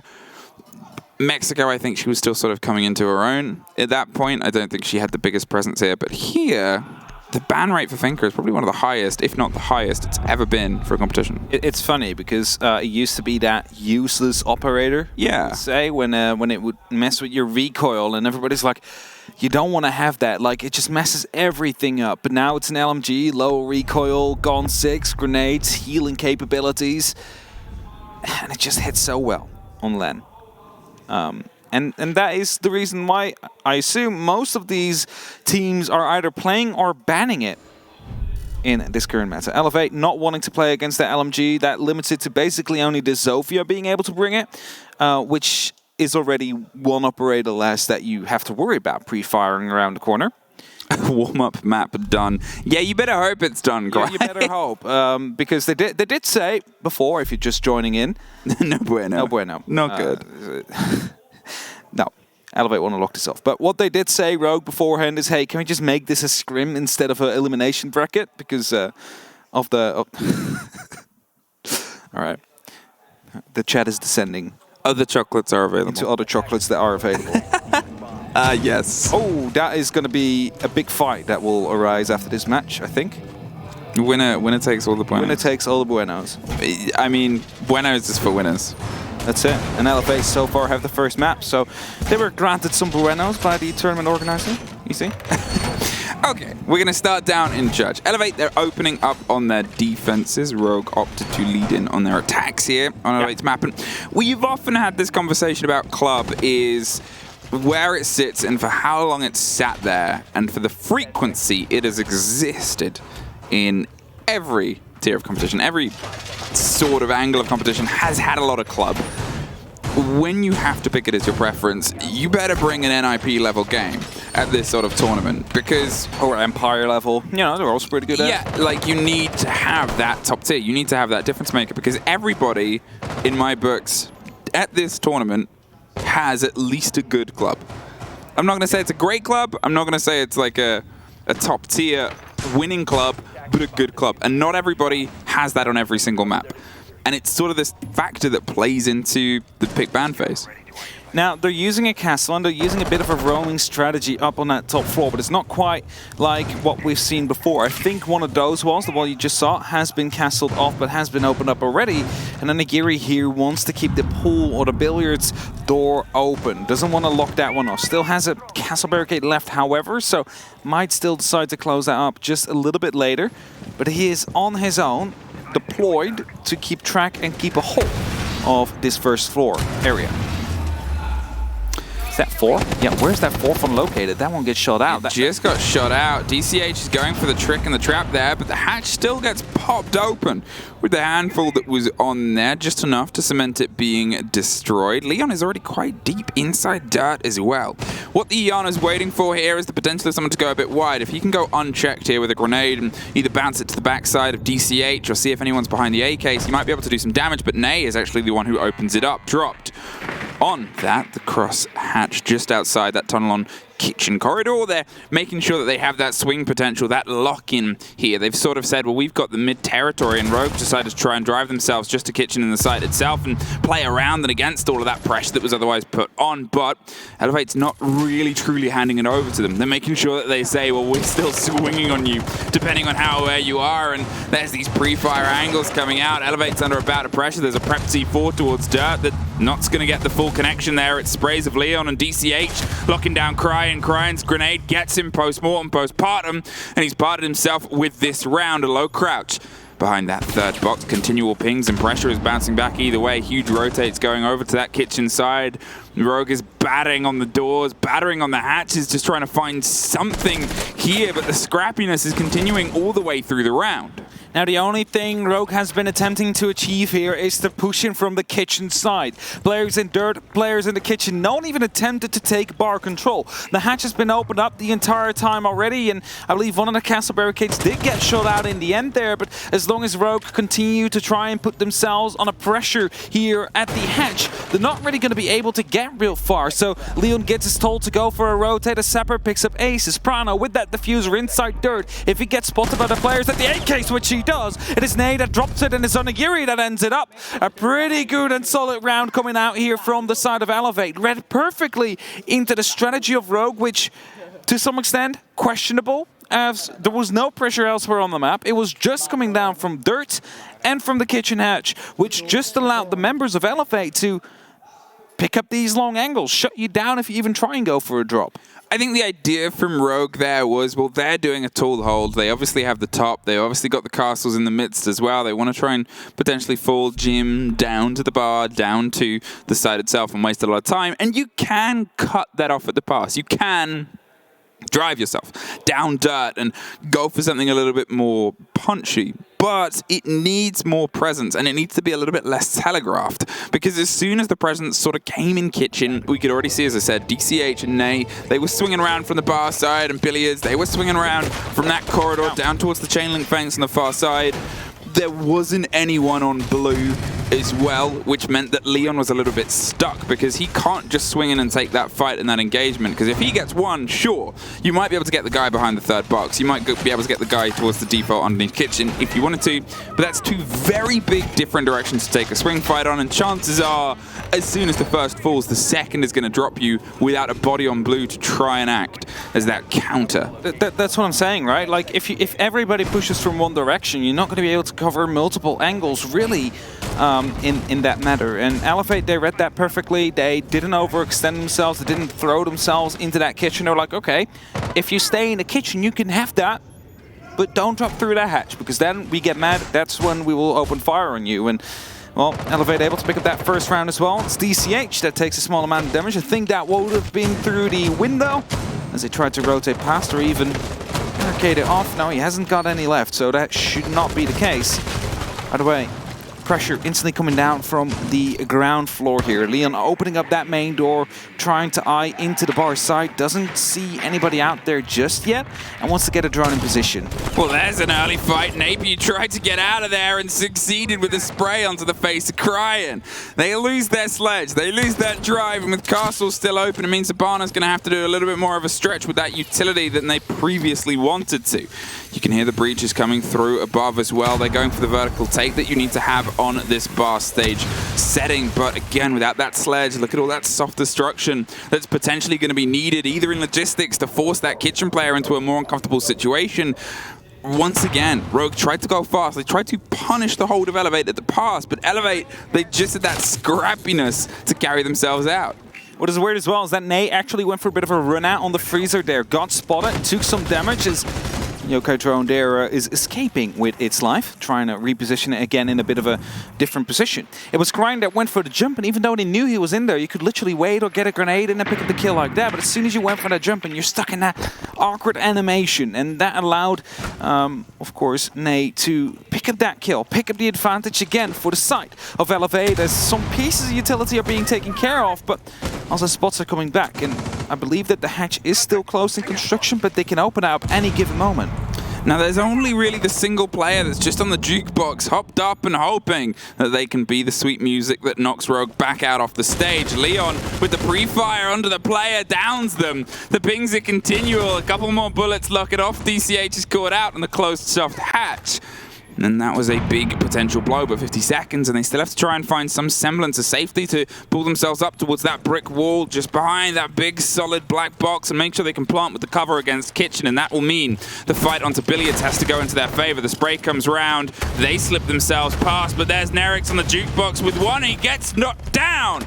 Leon is able to get the retake, and now they're going to see if they can stick it. Rips with one more on the backside. It's Leon and Onigiri as the only player left. The double from above drops the diffuser. 20 seconds. Suddenly impossible's a little bit plausible. But the single player on the billiards side doesn't have the read. There's one, and there's a drop though. Rips picks himself off the kit and gets the round. Good push there in the end. Onigiri was able to shut down two. He knew that one was upstairs still. Couldn't live long there. So he had to rotate out, but he had no clue, no information. I'm not quite sure if the Yokais had been taken out, because that would have been crucial to know whether or not someone was running towards you. And now, gym, bedroom. Rogue will live through bar. And pick up a round win here, a crucial one at that. We almost had our first plant in the series. We almost did. And it made me realize throughout the first map, I don't think we even saw anyone attempt to plant. I think we've seen a attempt. I think in the kitchen. I'm going to check. Kitchen. I'm not quite sure, actually. I don't know. I don't remember seeing the yellow of the tick down. It was almost the first either way, regardless of whether it was the first attempt. And Elevate, you know, they've been knocked, they've suffered one. They weren't flawless on their previous map, and they had a little bit of a back and forth here, and they're going to see if they can try and head upstairs towards the gym side and hope that that offers them a little bit more before they'll likely go back down to church where they had that opening success. Rogue, as I said, at the beginning they tried to read a play and lost Cryan because of it. They tried to just punch into kitchen and saw how Elevate like to have that stretch player. They like to have that width. The shield was in that position as well for that swing to offer them a little bit more, and it went away from them. It suffered them in the end. It definitely did. They tried to play passive there. I mean, they wanted to use one on top of that hatch, but a drone that was pre-placed by the side of Rogue was able to pick up that crucial kill to DCH. Mind you, if they didn't have that under control, that would have been an extra player. That would have been extra pressure coming down. As a mirror window suddenly gets deployed out here on the wall, then but the wall is getting opened up straight away. That now provides a bit of an awkward opening from either side, because you're not really going to be able to put up an exothermic anymore, but it is a small hole you can watch through and try and stop these rotations from. And Scryan is already pushing up onto the garage rafters here. He's going to try and up that pressure truly onto the Nerex and DCH side of things. That's it. Obviously, that one solid wall means you can't get the swing round on the rotation if they try and just burn their way out of cash and go through logistics and construction. He doesn't have that angle onto the door that you'll often see utilized if this was the site itself. But they still have a lot left to burn through. And he's likely going to be able to get himself a rotate here. Makes it so he can crouch through and not just hop and go for a little bit of damage and danger. DCH on the door, though. Ready to go for the reverse swing, waiting for Cryan to pop his head around the corner, who obviously does have the capabilities of trying to long on some grenades. Look at Nay underneath, though. They're in lounge. They've got a C4 prepped, and it's a little bit early to the party here, and well, that means Cryan's able to survive a bit longer. Be able to live for now. Grenades are being tossed into the back of the red stairs there, but Nerex going to take damage. The ADS is still smoking after it managed to pick up that grenade just in time. Flashbangs are coming through. Grenades are being tossed in. The ADS just charged back up, but the shot of Cryan is not being caught off by that one, and that will be the opening kill here for Rogue. Still a player left, though, inside Cash, but he will be pushed from two different angles. Claymores or flashbangs are about to be tossed in, yet once again, DCH needs to go big, but he is not able to pick up rips and will be picked up as well. Suffered a huge blow of damage there, but the Thatcher's still on the board, and they've been able to crack open what they need to so far. One more charge in pocket, but with the full control now of logistics and construction, they're able to start setting themselves up these longer angles so they can make it a little bit more of a comfortable control without the risk of Elevate swinging around and getting a couple of bites back. With the body on logistics hatch, that offers a little bit more safety onto the door, and here it'll start to come as a bit of a bounce pressure around towards that Goyo shield, likely next. 40 seconds. And they'll start dabbling with the idea of going outside. The second C4 just sort of Hail Married without any true result right now. Elevate, they're not entirely sure how to rebuff this push, and as it starts to stack itself up here, there's a smoke on the door. Ace is able to get that body, that fight, and that attempt of Nay swinging around from the logistics side, and Zappa's locked in with a shotgun, burnt by the Goyo shield, and the players on the back once again on Agiri is all that's left. The cold diffuser, though, and he gets a huge take onto Iana. He just has to sort of drop out of there. He's waiting for the fight to come down on Brick. The blinds go. He pushes in and holds that trigger down all the way around the corner. They finally find it, but only just, Rogue. I don't know how to manage to, how he manages to survive so long, completely blind, walking up against the wall. Thought he might have been able to chase him around the corner, but no, not really. Did everything he could there. He knew that he had to stay up in case that the plant did go down in the end, which, of course, the yellow had started, but didn't quite last. And Rogue find themselves a second round. And for the first time, I believe, in this series, yes, indeed, they'll find themselves in the lead of a map. I mean, they said they'd warmed up on the first map, and that's what they said. You know, they wanted to lead in on their attacks here. They wanted to put the distance in, and, you know, clubs, like you said, everybody's got a good club, and attack has a good preference, especially with Thatcher on the board as well. With these bans, you're looking at generally the attackers having a lot of options, a lot of swing. I think that early round when they tried to instantly break something down, it didn't go away from them. And they've sort of tried it on the second, they pulled it back. They had this moment where they went, well, let's play our takes. And since then, their takes, they've been able to lock in that solidity. And we go back down to Church. We go to the place where they lost that first round. And I'm expecting to see a different take. We're also seeing a different hold coming down, though, from the side of Elevate. The bar hatch, the one into the motorcycle, has been reinforced this time around. We do not see the castle to set up extra kind of holds. That is because, of course, Elevate is aware that they've shown this before and are expecting Rogue to bring somewhat of a counter to the board, or at least try and take some more of that, well, middle floor control. And as a result, Elevate is playing this completely different. We see 4 on the site right now. 1 is off on the road, and we see who that is. We have Nerex, Nay, Sapper, and Onigiri on site. So that leaves DCH, who literally just comes back through blue to play with the turtle strategy as well. But first puts out some barbed wire to slow down any quick push to come in from blue. Classic Club. Classic Club was get in on the ground floor and hold them off on the angles. And, you know, it sort of still works. It still sort of has that vitalized energy about it where you can play it with some of the solidity that other sites don't quite offer. You have that culpability of the other players too, because there's very often a situation where if they've got a drop, it's a funnel. If they've got to try and find their way in, it's either around Moto Hatch with a quick drop onto Kitchen Hatch, or it's down through one of the two sort of isolated staircases on the opposite side. It turns into this conversation of if we can lock off one of those, if we can take this as a 2 versus 1 fight on blue, for example, then suddenly we can put our backs to a side, and at that point, you can sort of direct your focus. Yeah, we can for sure. 2 minutes on that clock. Rogue have taken that first floor under control and start opening up vertically with both the Caber, which of course the big prize of the Six Invitational, and the exothermic charge that Prano has set out. They have opened up stock/blue hatch, and now we'll be opening up the motorcycle and kitchen as well, just to ensure that they have multiple ways in this time. Something they lacked the previous round. They attacked here, and now try and make up for it. Have to be careful though to not just drop through. And Agiri takes a lot of damage and will be picked up by Ribs. That's the first kill. That's the entry in favor of Rogue. There it is, and it's a statistic that hasn't always been entirely locked in with the confidence of them getting it all the time and being able to build behind a round off the back of it was probably the bigger cost there. And they had this consistency of suffering and then still striking back. The shotgun takes out the shoes and the feet and tries to track a player that is long since had their crying. 1 HP and boots full of buckshot, but he keeps on running, and it's going to be a painful few steps. He's got to be cautious now, especially with a smoke canister on the board. It just takes a single whiff right now, and he'll find himself knocked out of the round and down to the ground. At least held on, though. Napier, he's underneath, and they've kept the hatch solid. And that's a big part right now, because you're looking at 30 seconds, and you're looking at Rogue entirely having to try and force themselves through. As I talked about, it's the drop onto Moto. They're looking it up. They have the two bodies on the opposite side of blue. Elevate just have to focus themselves towards one of these firefights, and maybe they can bring back the body balance into their favor. There it is. DCH, a 4 versus 4. Might not know about the second player that's likely to swing round, but there will be calls and intel. But with only 10 seconds, it's got to go now. Leon, he's looking for the fight and almost is gifted DCH. The dropper rips, gets the opener onto Moto, but it's Nerix and Cryan and DCH all over the board, locking it off. Rips with the slow creep through, no diffuser, and 2 more bodies. And Church stays twice in the hands of Elevate.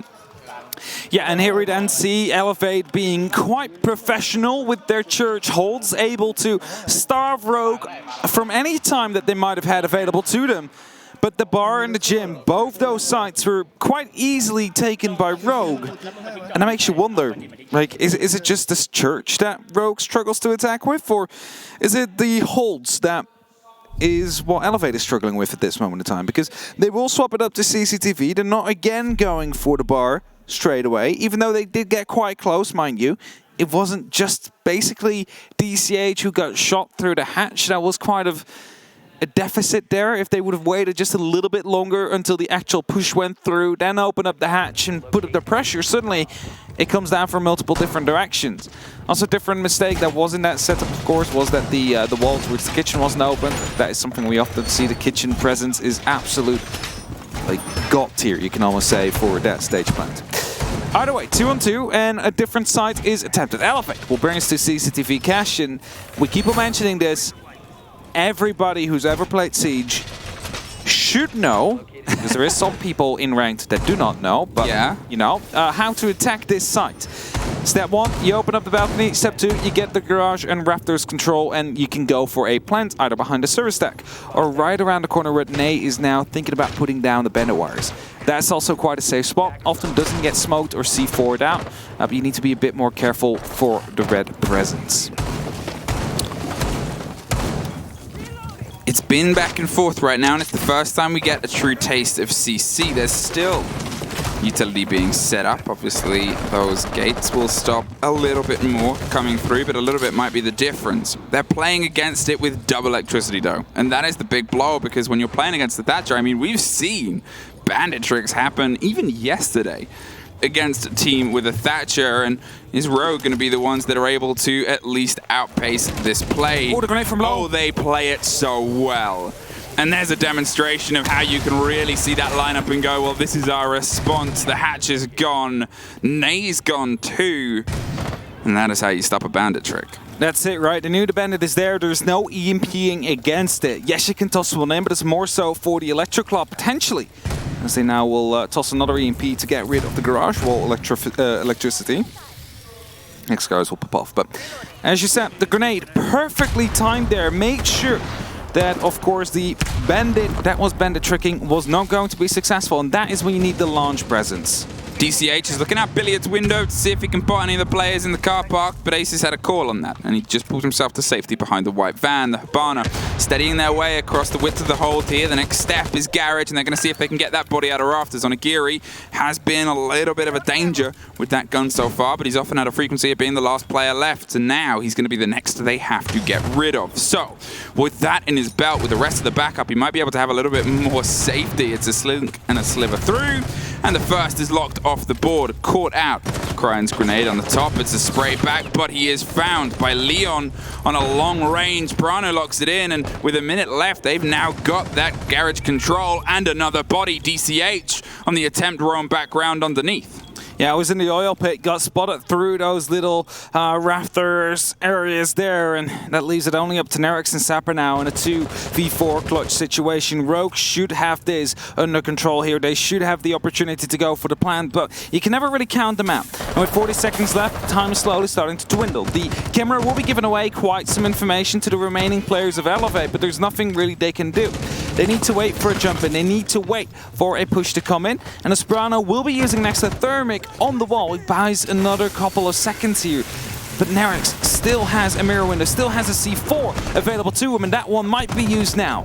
Well, the other one isn't going to be used. Nerix is able to get one, gets dropped, and I mean, there it was from Rogue. A stellar and by the book take over CC. There's a reason we haven't seen it too much from defenders. It probably has over this tournament alone. One of the worst success rates for the defense across it, because it's just well known. And are they going to see if they can double it down? Nope, actually.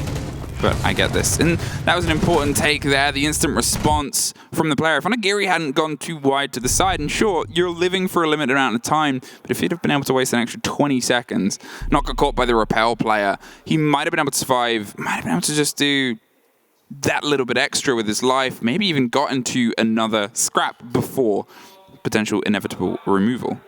Now CCTV, let's just only count the maps that are defense-sided, because there is 3 maps that are attack-sided over the Six Invitational. Okay. As a 47% win rate. It's actually not that bad currently. Oh, I meant on Club. Is it the worst for Club? It is the worst for Club, yeah. That's what I meant. I didn't mean across. How many stats do you think I know? Well, I'm sorry. I can't compare it with everything. I just want to say. What's the worst site across every single map? That's Living Library. That is 9% win rate.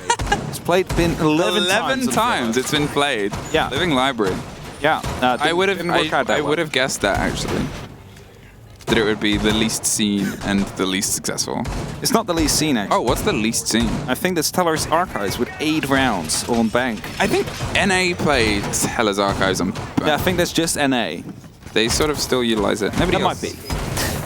But we have changed up the side here. We're not going back to CCTV. We're going up towards the gym. And that will be a round where quite early on the CCTV control was gifted to Rogue. As they took the red stairs under control, they took CCTV under control, and well, after that they just continued to punch through Elevate, tried to skirmish back. Like we said, they do so well, but unfortunately we're not able to put quite a punch or dent into Rogue themselves. As DCH is being droned out, in the meantime the mirror window already has been punched on this wall, and the extra thermic has been placed as well. Nothing really they can do. Cryan pushing up on the rafters as well, and as Prana continues to open up, there's no way out anymore for DCH and Nerix. Well, Prano hasn't quite got a kill yet, and hasn't quite been able to get a plant down as well with Rogue's successful round wins. DCH trying to be a door here, and as we said, the last time this take came together, it was a little bit of just plucky hope that Elevate were utilizing with their utility. Thrown C4s underneath the push here. They tried to swing it onto the doors. They weren't quite as aware of how Rogue were playing, and it sort of had this idea of when they were attacking against Rogue on Kafe. Here, DCH, he's sort of swinging, pre-firing, trying to offer something back so they don't quite have the clean entrance that they had before, but with this opened up. There it is, a big fight. Onigiri takes a huge amount of damage, and DCH is eyeing up the possibility of a swing, but they've actually rotated off, and Aces takes Nerix, takes the top of red, and they're going to pull themselves back. Leon wasn't quite watching the right angle on Logi Hatch there to get the pickup on the rotation round, but now it is CCTV and Construction in their favor. Tight angle being held by Prano. Aces as well. They're not quite sure whether or not the area is safe yet. Now they definitely do. Opening up into the construction side. The default cam or bulletproof cam is what is holding them back right now. They're afraid that someone could still be inside of the logistics area. So they'll use a grenade to get rid of it rather than to shoot it. And that is, of course, due to the fact that all the way from the gym, you could be seen if you peek through that door, if you try and find the angle on that bulletproof camera. So you don't want to risk it. Not when you have a man advantage here. With Onigiri quite low as well, and Sapper, who's taking a hit. Rogue are definitely in the driver's seat, but they have to be careful because the flank is underway. Ace is well aware, however. He's holding it, waiting for the push to come through. And a second player, they're prepped up there, ready for the hop over. If they need to, they can try and double down on this and let the other players go for the pressure onto the site, but as long as they're here, they're not there. And there's the reveal. He pulls back, and they know that he's going to go for a rotate. They're not going to sit and wait for a re-swing and a refire. They have the intel in only 20 seconds. Cryan just looked past the body. It was a free pickup, and is in fact lost them almost in a trade. Aces goes down. Prano with an important batter cover. Onigiri starts to pop off, drops down, and tries to get a lock-in with the Elder, springing and pre-firing, but sprung out and washed up. 3-2-1, but Nay somehow with the secondary shotgun is able to get one. They're going to go for the stick. The cover isn't quite there, and Elevate just pull an even half. This was a moment where Rogue could have gone for an actual plant here, but at the moment that the cover died, Prano decided to get off and hopefully take the gunfight, but then the timer hit 0, and there was nothing he could do anymore. 3-on-3, even half, and Elevate. Well, they might not be super happy with the result in the end, but it is still somewhat decent. Of course, looking at the stats that we just pulled up, overall Clubhouse 56% win rate, so it is still within margin. 3-2-3. Elevate. 4 rounds separate you from continuing on the lower bracket. Rogue. Unfortunately, it's a sadder tale. 4 separate you from dropping out, but also from you continuing this fight, taking it to the 3rd map of Oregon and continuing a potential run across the lower bracket, eliminating more hopes for the APAC region. Not to put all the threat of eliminating APAC on your shoulders. No, of course not. I mean, Damwon Kia is still in as well. Damwon Kia is still in. It dropped to the lower bracket. It did. Sonics played absolutely perfectly yesterday against them. You have a great... Or let's say Kansan with his clutches. Kansan's clutch, play of the year. It could definitely well be. If you haven't seen it after this game in the break, between whether it's between the analyst desk or between the next map, go and watch Kansan's clutch. Yeah. On bank, inside the cafeteria, inside open area, and be like, yeah, that's player of the year. Because that's the response you'll have. Now, Parker did say, name something that could be better. There's one thing I could imagine. What? Map 5, 6 Invitationals, like round 30, the deciding factor in a 1v5 clutch. That would be... Okay, but I think we're talking realistically here. We're talking this tournament, I thought, and this year. No, I'm just saying, maybe in the future sometime. But okay, yeah, maybe. For sure. To the top. To the top, we will find ourselves, and now Elevate. And what they did on their attacks on Kafe was drive a lot of the momentum. They kept them guessing. They kept Rogue on their toes, and that was a lot of the work done by a Jackal, which is back in the pockets of Nerix. Here, as I said, with the Thatcher on the board, getting this open shouldn't be too much of a drama or a hassle. They're still going to be cautious about it. They tried a band trick, and a lot of people have. Rush. They might rush. I mean, there is a serial laser gate. Rips is on-site the Raptors right now. That is going to be a big worry. And as they put up that shield, now they're waiting to go for the final call. What are they waiting for? DCH is not with them. He's on the roof. He's on the other side. He's going to be putting up some pressure, I would assume. And at the moment he starts to enter and he puts up some pressure towards the construction side, I hope that is when the push comes in. That's it. They want to see if he can pick up this single kill. If he can get Cryan, but Cryan in the meantime has pulled his way back in. There's the Thatch, there's the break, there's the breach, and they're not going to go for it. Nay didn't feel confident. Nay just went down to the exothermic. He did. He opened up on himself there. It's very unfortunate. They tried to go quick, and unfortunately they failed, but they still have an opportunity to go through. We have one to push in. It's Nagiri that needed to pick up the kill on the player. He gets the down instead. A lot of damage is being done by the smoke canister, but as Leon Gitz finds that one, it is only up to Sapper now, and a failed rush is going to be handing Rogue their first defensive round. So you know we were talking about the play of the year? Yeah, this is not it. This is not it. It got close. In a different category. Yeah, I think that was a... that might make a... display of the year. Yeah, it might make a highlight reel of the tournament, but I don't think for the right reasons. Yeah.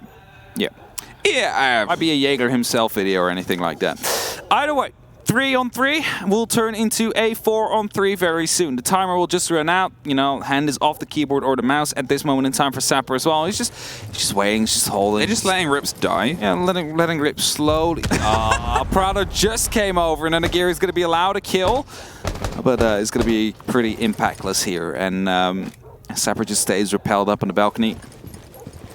Might use this as a bit of a timeout, or as a bit of not tilt, but. Just let Rogue be irritated a little bit that it takes so long before they can get into it, you know? 3 minutes without any action, or 2 minutes in this case, is quite a long time without action in Siege. I think that's it. It would have been a time to have a conversation. They're just getting themselves queued in. They know it was a disconnect in terms of their play because, well, one of them was downed by their own exothermic, and those moments, that lack of coordination, as you said, they knew what they were waiting for, and it didn't quite hit the mark. It didn't quite get there. Quite obviously, Rogue, they've been able to pull themselves back in the lead. They take their first defense.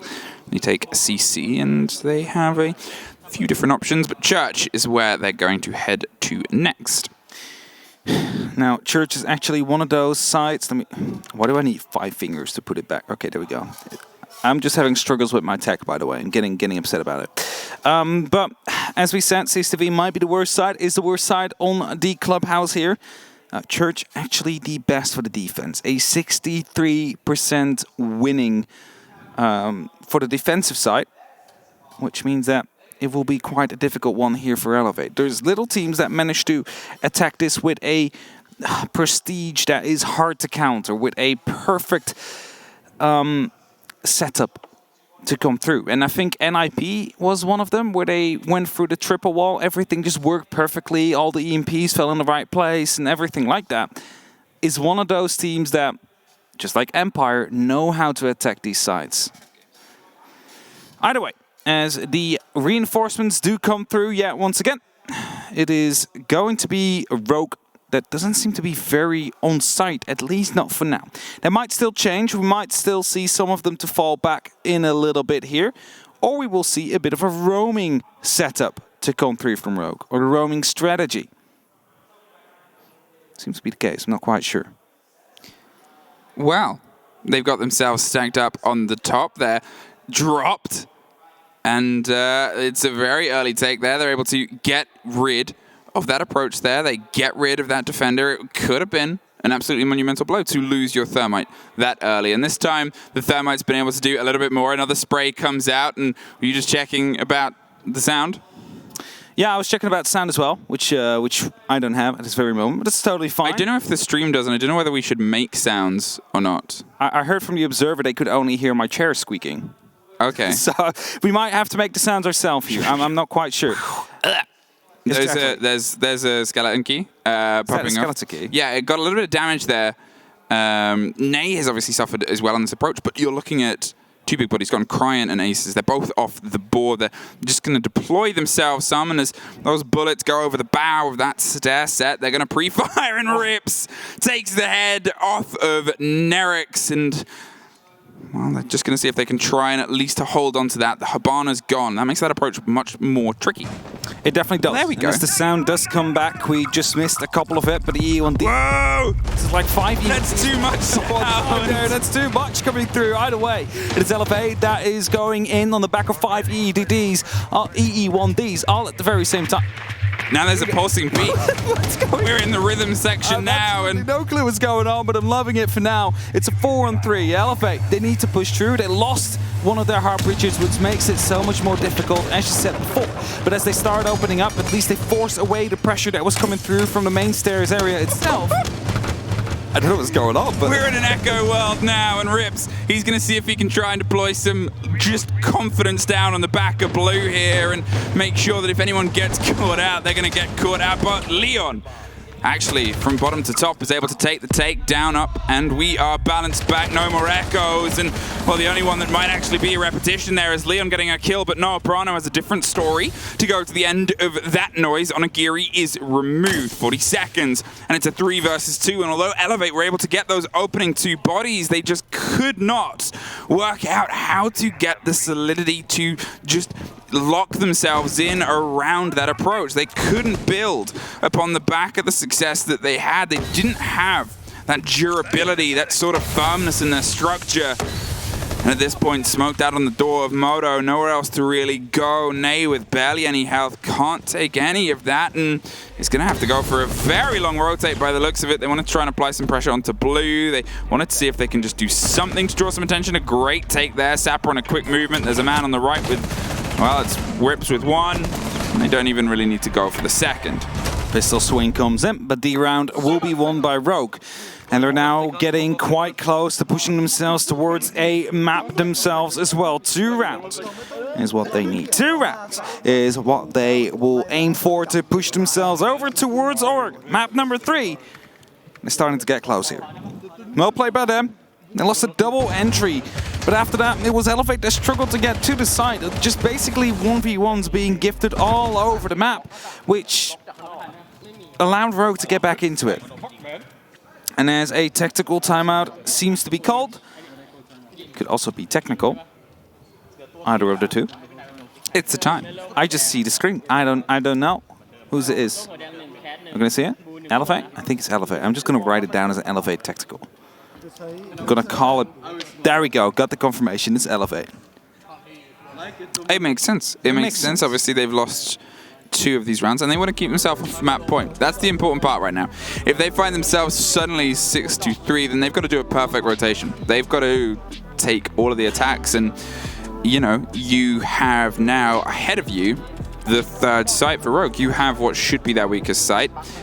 You've got to make sure that this one hits home. You've got to make sure that this one slides you closer, because otherwise you're back to the 2 that you've already lost. Whatever happens at this point, they'll, you know, best case scenario, they'll see both of them, but they'll be taking them. Worst case scenario, they'll only see one of them, but they've already lost it at that point. And that's that sort of moment. That's that mindset of conversation, because they don't want to go to a map 3.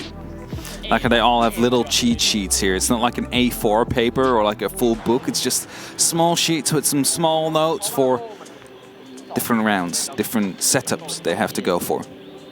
Nigiri just showing it. Can we read it? Oh, I was just gonna check. Can we read what's on there? But no, not anymore. And 5-3 current score. It's Rogue in that lead. They're a map down, but they're looking to equalize that as soon as they possibly can. And as the timer will resume, that means that in about 15 seconds from now, we will head towards Gym Bedroom. That is going to be the side that Elevate want to go for. That is the site where they look to bring it back a little closer. Back towards that 5-4. And either aim for an OT or for a 7-5 victory.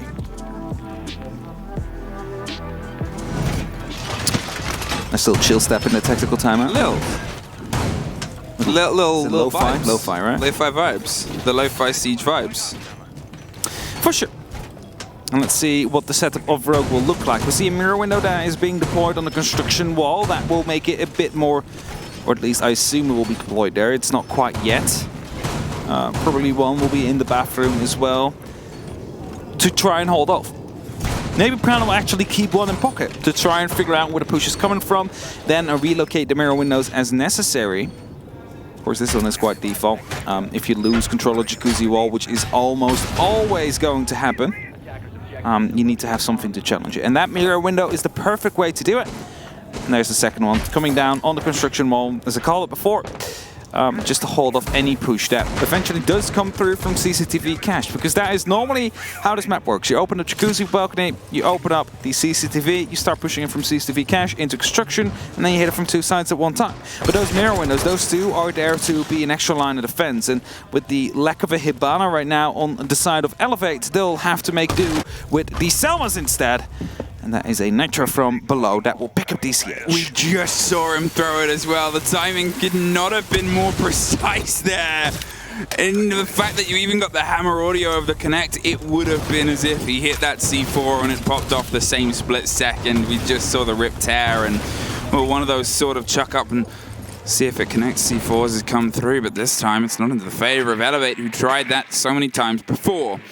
They'll lose their sledge. They'll lose a couple of frag grenades, and the only couple that they brought with them on this adventure and excursion. Now they've just got to see if they can try and stick it with the rest of the fight across the top of the board. The breach comes in on the far side of CC. They pick themselves over and move towards Jacuzzi as well to make sure those 2 inevitabilities are done. There's no one in the bathroom currently. Prano's holding a very long angle all the way from the back of the A side. So a drone could be so valuable in information there. He is, of course, playing in this current position, so if they would try and go for a quick plant inside the gym, he is there and instantly able to lock it out. Because it seems exactly like they want what they want to do. They still have 1 Selma left, and I expect that one to be used on the actual mirror window. You can see right there, opening will be made, and we'll open that one up as I think, yes, there we have it. So that is now going to be a big opening that is no longer safe to play for defenders. Well, they've actually just taken a second and re-barricaded that window, but Nerix catches crying, and there's another player that's stepping in for the next fight, and it looks like they had to ping intel on that Maestro. They're still leaning into it, and it's the drone. There it is, caught by a Maestro, and well, he's putting his beret a little bit close to the fire there, and he's just going to pull back because they don't want to throw the advantage with 40 seconds remaining.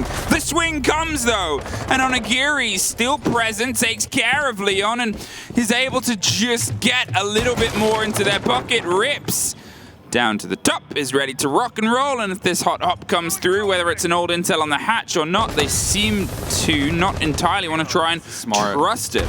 Yeah, so Prana rotated out. He's no longer playing on the actual A side itself. It's Sapper that is looking to go for a bit of a jump in here. And after that smoke, he tried to maybe, well, guide Rips or try and see if he could distract him a little bit. But Ace is now from the highway window on CCTV. He's going to be able to pick up the kill and drop that diffuser. They now need to pick it up, but there is going to be the Alva from below that rips them apart.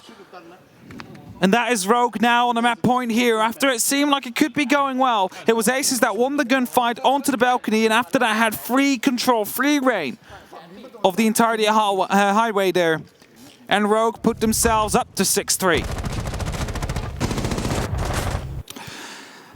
Rogue, they've proven the point that I raised, which is if you go to club, you gotta have beyond a good club, and Elevate here, they're suffering. Rogue obviously said themselves they warmed up between the first map and the second, and that is true. They are winning more of their engagements. They're finding more of those connections with the faces of the Elevate players when they pop up around all the various corners. And here, Elevate, they're not quite able to have that confidence on their attacks, let alone their defenses, that they had on Kafe. They're not quite able to have the entire write down, because at this point, they're not bringing that creative difference and style that has otherwise been one of their sort of flags that they've waved continually throughout these groups, continually throughout this tournament itself. And, you know, you look through, obviously they had a great club performance against BDS, but it was battle back and it was BDS at that point. It was the one that was almost the deciding factor in the showdown against the Sonics yesterday, but at the same time, it's still a risk to keep bringing it, especially when you've seen it played by Rogue against, obviously, I think it was Cyclops in groups, another APAC team, and they were able to take it. They know confidently how to play against aggressive teams on club. Yeah, for sure. They were being quite effective here. CCTV again decides to go back to last time a failed rush on the side of Elevate. That became an issue. See if they try and slow it down just a little bit more here. That Electric Claw is going to pick up that Exothermic, yeah, there you have it. That is one of them gone, and Sapper also realizes that he heard that zap to come through and now knows that the opening is no longer there. Aces played that well. He knew that they opened that first last time around, not with the EMP to guide it, and that means that they are quite stuck in this situation here. Things have just connected the second. Gets taken there, and the claw just connects at the right moment. Both those walls are locked, and there are still Selmas. But he's able to pick those, repocket the two claws. Aces is doing everything to rebuff Elevate, and again, they just cannot find that route through. Look at the position of Aces. He's waiting to hear where they might get dropped. And with Selmas, it's even easier because you might not get the first, but you get the second. You'll turn it into not a rotate, and that's that worry. Going for a complete rotate now here on the side of Elevate. You saw Nerix, he was debating whether or not to toss it on there, but in the end he did not. Was afraid that he might have lost it out there as well. So it seems like this will be a construction take. There is still a wall out there. You still have two EMPs left, so you should be able to at least guarantee a full opening out there as the first one gets tossed in, followed up by Selmas, and they need to throw a second one just to be sure, because there is going to be another extra electrical that gets placed. There it is. I'm not quite sure. Did they waste any Selmas? It seems to be the case. He's only got one left in pocket at this point, and they sort of just mad dashed it, and there it is. Nade just swings on, takes the fight, gets dropped. That breach, though, it will only remain a single. Sounds like at least one's popped, so maybe he swung around and got the claw as well in his moment of madness, but with a minute on, and with all the hard breach that they can possibly do done at this point, they just have to see if they can try and stick a landing, but it's so awkward because what have you taken away from Rogue? Really nothing. It's still a locked CC. They still have Garage. You've got to try and just drive your way into a firefight, but none of it is awkward angles, or none of it is easy angles. It's all just uncomfortable, and Aces is stacked up behind the server waiting for the player to go a little bit wide. Rips obviously has a bit of a split push. You hear smokes and you hear possibilities coming as a pop. There's one, DCH. Gets a drop, gets on a Giri back to his feet, but it's a spray through, and it's Rips hopped over the top, gets that connection, gets that locked in. They're inside the site, but they're entirely surrounded. 10 seconds, and Sapper, well, he's all that's left to put the bodies on the floor, and the diffuser too. There's a reveal of a camera, I believe, on the wall behind him as well. Rogue take Club. They take Club with a 7-3 fashion, the same way how Elevate was able to take Kafe Dostoyevsky. Again, not a single plant that we saw from either of these two teams, but we are headed towards the map 3, and suddenly this turns into a best-of-1 scenario where Oregon will be the all-decisive factor. Oregon is that sort of metal, that mantle that either team has to set themselves up on, and it's been back and forth, but all of that momentum is in Rogue's favor, and we have not seen Elevate do so hot when that slips away from them. The amount of times they've been so close, and then it all starts to sort of dissolve. That's it, and now there's going to be that all-decisive map here. Whoever wins the very next one is going to, well, continue through the lower bracket here. They will find FaZe later on in that bracket, and whoever loses this will be booking their tickets back home. But before we get into that, let's head to a very quick break.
Welcome back to this, the do or die final map between two big hopes, EU and APAC, or better known as Rogue and Elevate. They have butted heads and 7-3'd each other on each other's map, and now it's just one more that separates them from continuing the lower bracket or going home.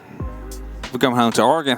Oregon, the map that, when it just came back, we in EUL basically casted 9 out of 10 times, is going to be the map that we will be heading to next as well. And we just said it, basically a best of one. 7-3 victory map 1 Elevate, 7-3 victory Rogue on map 2 Clubhouse. So, literally everything is even right now. There's nothing in between these two teams, except for one map between either a plane ticket home or the continuation of the lower bracket. And that's it, and obviously we get this breakdown of the map that we just had, and it was an entirely opposite story. It was that massive showing up here from Rogue. They were able to really get a handle on the control, and not every player obviously went positive, but the fact that there was always this backline, and obviously, you know, I think that barometer for success is always going to be that sort of Prano combination with one of the big gunners. And Aces obviously able to get in. Rips just absolutely having a tear of a game. He kept on making sure he was in positions to cause problems for them, and on the side of Elevate, they just couldn't quite find any swinging. No, that's it, and the entries went 6-4 in favor of Rogue as well, but this time again, no plans, no flawless rounds. So overall, it seems to be not very focused on the objective, but more so on the kills and the takes afterwards. We did, however, see the yellow progress bar a couple of times today on this map, but it didn't quite lend or proceeded to the end of round. And that leaves us at Oregon, a map that, just like Clubhouse, a lot of players will know. It is, if it is in that map ban phase in your average rank game, it's quickly getting... You gotta get that potassium in. Getting some fruit in. If you haven't got that potassium, what do you have? Thank you, Bernadette. Dutch Pride. Dutch Pride. The, Six Invitational here. Yeah. We have 4 Dutchies here. And one was sitting at home, Eagle Mace. Yeah. Didn't come with. No. So some other regions do it better than because there was a lot more UK people. But you know, the other 3 are all involved in this game right now. Yeah, that's very true. You're here. Is Anne on this desk? Oh no, wait, no, she might be on the other desk. I'm trying to remember the repetitions. I don't know anymore either. Oh no, I think we have Just Fresh actually. Okay, almost all of the Dutchies. But then there's more Dutchies here then, because Easy exists. That's very true, the Dutch disappointment as he calls himself. You forgot about Easy. No, I didn't. Yes, you did. Elevate, they're going to be starting on defense. There's 5 in total. You said 4 in total. Yeah, here. Yeah? 6 Invitational right now. Okay, I thought you were including... 5 in total if Eagle Maze would have been. Ah, yeah, you're including Eagle Maze in the 4. And No, I you've wasn't. forgotten about Easy. No. I would never forget about Easy. He's always complaining in my ears, so there's no way I would. Well, maybe he will be as we go in. This is it, Rogue. This is it, Elevate. This is all that stands between you and 5 plane tickets home. And you probably don't want those, at least not yet. Everybody wants to get a big taste of that grand main stage, and that is only 2 days away. That's what these teams need to survive. 2 more days of games. That is today and tomorrow. For those of you wondering. A little bit of a, again, another finger bend coming down, by the way. Surprise, surprise. It's not like that has been banned 2 times before by Elevate in this matchup here. And if only we would see a Maverick ban from Rogue to come through. I just have a feeling. You got a feeling? I got a feeling it will be a Maverick ban. Just, I don't know what it is. There it is. And I'm right as well. I don't know how I do it. Do you think we're going to see a Valk ban? Do you think we're going to see a... So let me check. Yeah. Could be Mirror as well, possibly. Maybe not by Rogue, but I don't know. It could be both. Could be Mirror, could be Valkyrie. Maybe Kate even. The world waits with Echo. All right. Echo. We're all wrong there. Okay, the removal there of Echo. Rogue have decided to take that out of the wheelhouse of Elevate. Yep. It can be uncomfortable in some of these pushes. It can be sort of a little bit awkward in terms of Oregon and how it's played by these 2 teams throughout the tournament. Rogue have played it more. It has been an option as the 3rd map for both these teams, but Rogue, they played it against Liquid on one of their opening days, lost it 4-7, and then played it against Cyclops, and then won it 7-4. We have only seen it once. Oh, no, twice, actually. Sorry. Twice against TSM, and it was an 8-7 win for Elevate, and then versus Sonics, a 4-7 loss. So they've both had a hit and a miss on Oregon. Well, it will be the battleground. The all-deciding factor to see who will push on in the lower bracket and who will be sent home at the end of the day. And even if one of these teams wins, right, they're not even guaranteed to live till tomorrow because there's still going to be a match after FaZe after. They still have somebody else they have to play later. Yeah, FaZe. It's also a very difficult match, I think that will be. It's not easy. It's not going to be easy. But then again, we have the best 20 teams in the world here. Now there's only 12 left. No, 14 left, right? Well, if you want to be the best, you got to beat the rest. And that's always the grand scheme. At the end of the day, if you're going to be the team that lifts the hammer, it shouldn't matter who you face because you have to beat them all pretty much. You're allowed technically 1 loss if you're going across the upper bracket, but even then, you might find them in the grand final. You might find them again in the grand final. You might be able to take them out, and you might be able to get that little bit of a revenge story. Everyone loves a good revenge story. They do come in quite well, yeah. Underdog stories and revenge stories. That is very often. The argument here about this game is both these teams could be defined as underdogs because although Elevate haven't really had the biggest international presence, and obviously the region APAC for a while had a name as being a bit of an underdog region, at the same time, Rogue has never shined too bright. They only just sort of scraped their way through here after having these sort of super team potential ups and then almost relegated downs. They sort of found themselves at SI, I think even in their own words. Liam was sort of like, well, this is better than our expectations, but we're going to make sure that we can get behind it. We're going to make sure that we can land this and just see how far we can get, really, and they're sort of getting further and further. That's what I want to achieve, and I mean, many of us would have thought that Damwon Kia could be one of those teams of APAC that reaches the finals eventually. And look at this, by the way, they see the Electroclaw, but they don't want to quite shoot it yet with the Twitch drone, because they want to go quick here. They want to go in a quick pace. And as Aces is standing by, it looks like the gadgets cannot be used. Oh, that is going to be very unfortunate. And that means they need to find a way around it. So those Electroclaws will be staying up. Elevate is going to be aware of that as well. They might think it's a bit of a bait, but I doubt it. And with that, suddenly there's a lot more safety in the hands of Elevate. Those hatches will stay closed for a little bit longer, and that means they need to rely on these rushes now. Prisma, or now I call it Prisma, Gemini Replicator gets spotted, it's okay. And they now know someone is in sight there as well as Prano gets, I believe that is a bang through the floor. And that's the opening on the side of Rogue. Yeah, and that's obviously a bit of a blow here, but they've been able to at least pull Sapper out and see if they can keep the continual pressure on this round itself. They're going to see if they can try and make the most of an unfortunate moment here, and I'll keep playing till the whistle. Now, as they try and go for this collapse round, they're going for the swing onto the laundry side, and ooh, that was a close tracer shot that just whizzed by the face there of Aces, but dropping that camera out, he's able to keep himself standing, reconvene, restructure, and reapproach the potential of this close down onto the laundry side. Prano droning ahead on Leon. They have themselves E-Box hatch open. They've actually picked themselves up and pulled most of their players over to the tower side instead. They think they're a little bit more confident with the take here, and it's going to start with a grenade and that bout of pressure. Grenade's coming around the corner here, trying to take care of some utility, hoping to find some players as well. Crying doing the exact same, but that one will go deep. Now in the hallway, actually doesn't explode. Might have been an ADS that got it there, and there's only no drones left on the side of Rogue. They need to push completely without information in these last 20 seconds, and then the gear picks up one, picks up two, goes big, doesn't know about the third. No, but it does some damage. Prano will live. Rips gets a kill as well. It's a 2-on-3 situation, a man advantage here. As Nay goes down, it's Nerix that gets dropped, and it's Rogue that, even though they couldn't shoot with the Twitch drone, is going to be able to still take the round in the end there. I like how you can... I don't know if they hear that on the stream or if it's just us. I think I'm hearing Jess. No, I think that was a little bit of Leon. Oh, was it?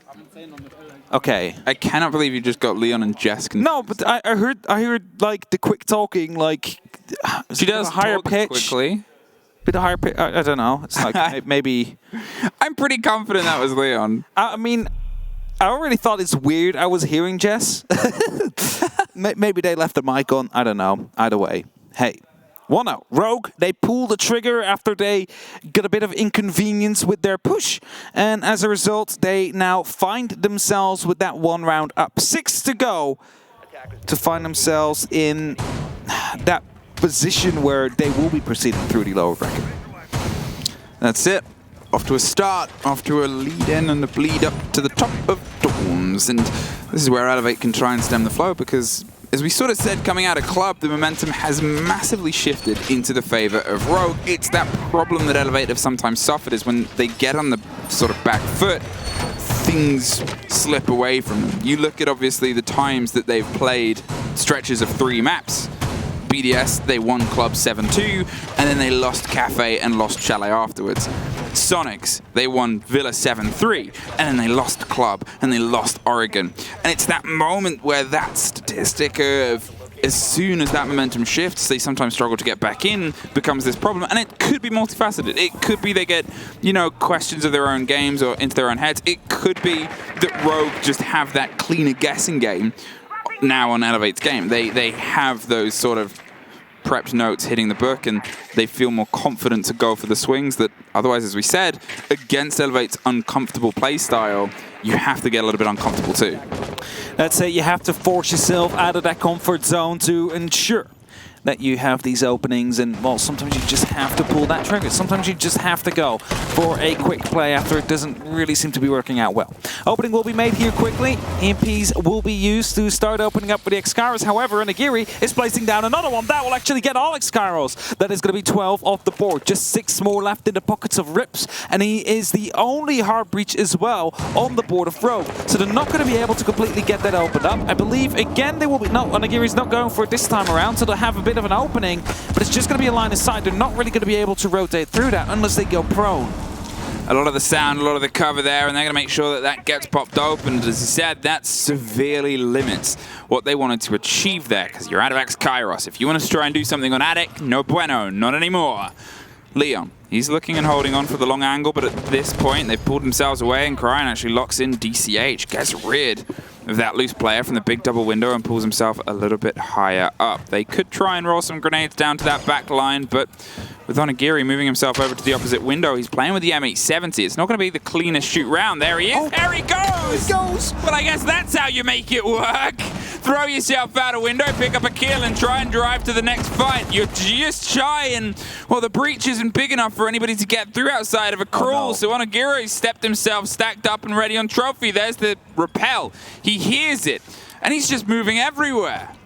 Onigiri, the absolute mad lad there, the flying thigh, just coming through with that shotgun, jumps out the window, able to pick up one, and now on that pistol again, it's Separate. It takes a lot of damage, but deals a lot to Leon as well. Playing with that shotgun, gas canister will be used as well, just to force him back a little bit, buy himself some time. And Esperano takes a lot of damage here. It's actually another injury that comes through, and Nerix is looking to find a way to secure him, but he also knows he might be pushed from the back here. Swings around that corner, but Leon picks him up, and that's an effective 3-on-3, but Esperano gets picked up yet once again. It is going to be that 4-on-3 with a man advantage, but only 20 seconds and the big window being gassed off. That's it. It stops anybody getting in close. Pirano's massively damaged, and he's going to try and go up white stairs. We've seen it before, and it isn't quite as successful, but Leon's got a lot left to do. Sapper and the constant moving on Aguirre, who's in once again a new position with that M870. He's going a little bit wide with it, and he's able to get it. There's another one. Sapper is the lockdown. Only just the two shotguns pop side to side. But it almost went away from him. Don't forget, besides his 3 kills with the M870 and the tag on the last player, he also took out 12 X-Caros with that bandit because he was out there. So Aguirre, an absolute decisive factor here for Elevate to win this round on the dorms area. And now they're headed back towards the laundry and supply room. They're heading back towards that bottom floor to try and, you know, see if they might find some more success here. It seems like we're going to go for a bit of a timeout. Not quite sure if it's technical or tactical, but Nay as well. Perfect timing and just holding the right angle here. And Aguirre, he's waiting for that pixel on the right side because you swing close to the wall, and then he just instantly fires the M870 shotgun. But he's playing on that off angle. As I'm just trying to figure out, is it? No? Is the microphone down? Microphone is down. It's not just about the microphone being down, though. It's the mute, unmuting and unmuting. But it's a technical, and that still gives the time for the players to talk to each other. You can see that, you know, there's notes being taken by the coach, but that's a consistent, just in case they need to put that tack time out, and just in case they actually want to use that to get themselves sorted. I assume it's potentially related to the earlier incidents that we had with drones, maybe? I don't know. I'm just guessing. Maybe it was the mouse button that didn't work. Maybe. Imagine. That'd be something. Got to drop in a spare mouse. Yeah, no other way. 1-on-1, equalize the score, and Elevate on the back of an M870, just ripping Rogue apart.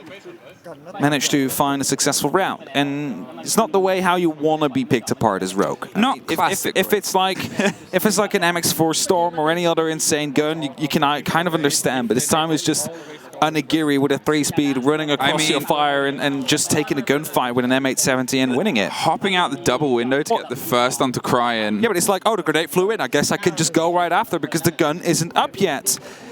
Just smart plays coming through from him in that matter. And where he is an absolute beast with the MK14, a gun that he previously played on this site. He swapped it up for the M870 this time and also finding success. None of that going through. Currently locked in Legion, might still be changing to a Aruni for this bottom floor. So it can either be a T5 or it can be the 612 SD shotgun. However, I'm not quite sure if it's the silence version for Legion or if that's Ying that has it. I think it's Ying that has it. 6 picks come through. 6 picks come through? I said it. I know, but they can't see it yet. They can't see it, but I'm just going to tell you. Proven right in a second. So it should all be good to go. The problem has been sorted, and we're back in and hopefully soon. There it is. And yes, the 6 picks, the swap out. I'll say 1 on the left. Prano picked up the Yossa, and you can go back into yours on the right. Yeah, and Aguirre was looking to lock in the Legion, but I had a feeling that it doesn't quite suit their setup. So the Aruni will be coming out, and that is the MK14 in hand again. And Aguirre with that MK14 is an absolute monster to deal with. And let's see if this time around he's going to have that same impact. Of course, those serial laser gates are the main reason why you bring it. It is a way to lock off a door to some extent. You can still have gunfights through it, but if you walk through the serial laser gate, you'll take about 40 damage as well. So you kind of need to get a throwable through. And then it's burned out for 30 seconds and needs to be reactivated with a bullet to the scanner. So it works sort of as a Jaeger to some extent, but also against bodies that walk through. Prana utilizes those shields, but there was a cool content piece about what she can offer teams on their approaches. Yep.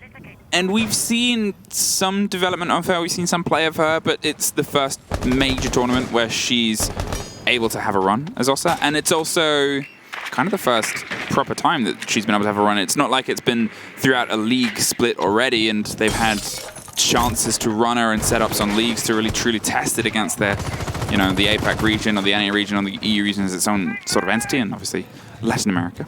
I remember all 4 regions. I have the pin badges. But it's that sort of thing where, you know, she's not massively confident in a lot of teams' lineups yet. No, not for sure. And it works better on some than others, especially if it's, for example, Bank, where you want to get a cheeky plant off. It might also work here. If you get elbow control, just put up one of them, or even at this default corner that Rips is currently watching, you might be able to set up a shield, provide yourself with some extra cover, and go for a plant later on. Flank drones are being held. Rogue wants to make sure that no one on the side of Elevate suddenly sneaks up and deals a lot of damage to them, and as Grind is playing right behind the Ossa shield here. Throws out a grenade, instantly gets responded to by a smoke canister. It's Prado. This is a very smart use on these back stairs here. Suddenly it's no longer really possible to play around this wall that has been opened up. It's a direct cut into the site, and there's nothing they can really do against it. There is no grenades, impact grenades, on the defensive team, so they have to use a C4 if they want to get rid of it, but it doesn't stop Onigiri from still getting the opening kill, who's just trying to still challenge the shield.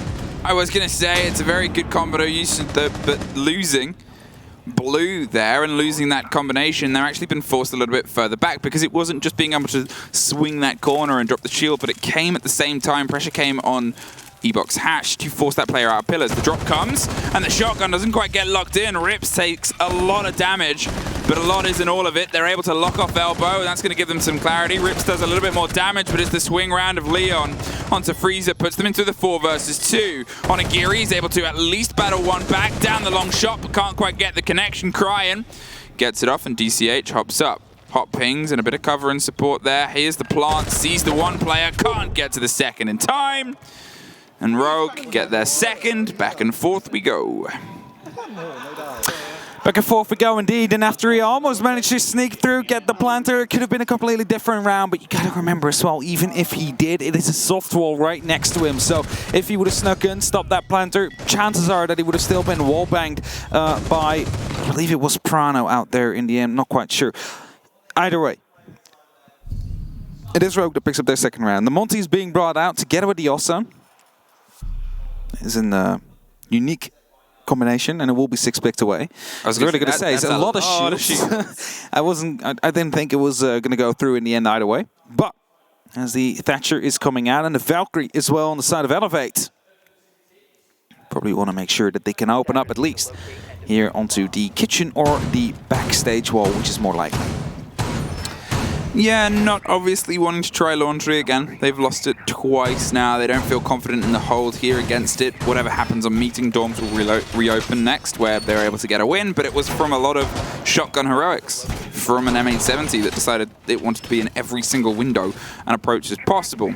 Here, I'm curious to see just how they try and keep some lock in, because you're thinking about where those Ossa shields will be played. You're thinking about potentially holding off kitchen rotate, maybe one on stage as well. As soon as you get one set up into that angle, things get really awkward, and you can try and get rid of it with a C4. They don't have any impacts, they don't have anything else like that. You can smoke against it to break it, but otherwise, it's out of arm's reach. I think that's it as well, and I think it's especially the green door that will be troublesome here as well. You can lock them in, of course, but you can also attach them right next to it.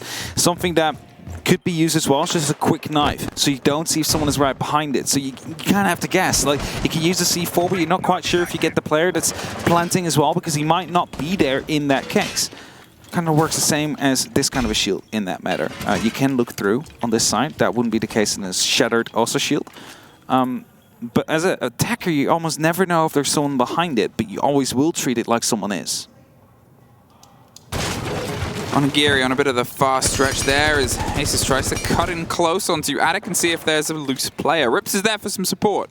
The pre-fires come across the top and they are setting themselves up for a stage take. What you'll often see from teams on a take onto this site is it's quite one-sided. Although, for example, onto Laundry or Dorms, you have to sort of pull it and pinch it from multiple different locations. Here, you've just sort of got to try and clear one site. You got to either go for Kitchen and do all the work above in Dorms, or you've got to go here. Get Attic and still some of Dorms for the support, but nowhere near as much body presence. It's a matter of stage. It's a matter of that backline, getting rid of that shield on the swing so they can't just sort of cut you off there and clearing out the angles.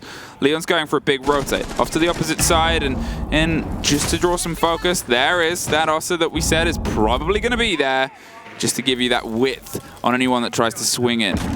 Now, Sapper has a unique position here. The hatch for now is still closed, but he's looking to take a very first fight with the SMG. He, after that, still has the opportunity to open up the hatch and drop down and use the nitro cell he has available to stop a plant from happening. So he really has multiple ways to deal with it here, but he wants to stay up as long as he can as he actually gets taken out. Rips, gets the very first kill. Everything I just said, completely down the drain. And then Agiri managed to sneak in right in the corner here on green, and there seems to be no drone. He's having some good trigger discipline here, finds one, finds two! And then the diffuser dropped on Nagiri.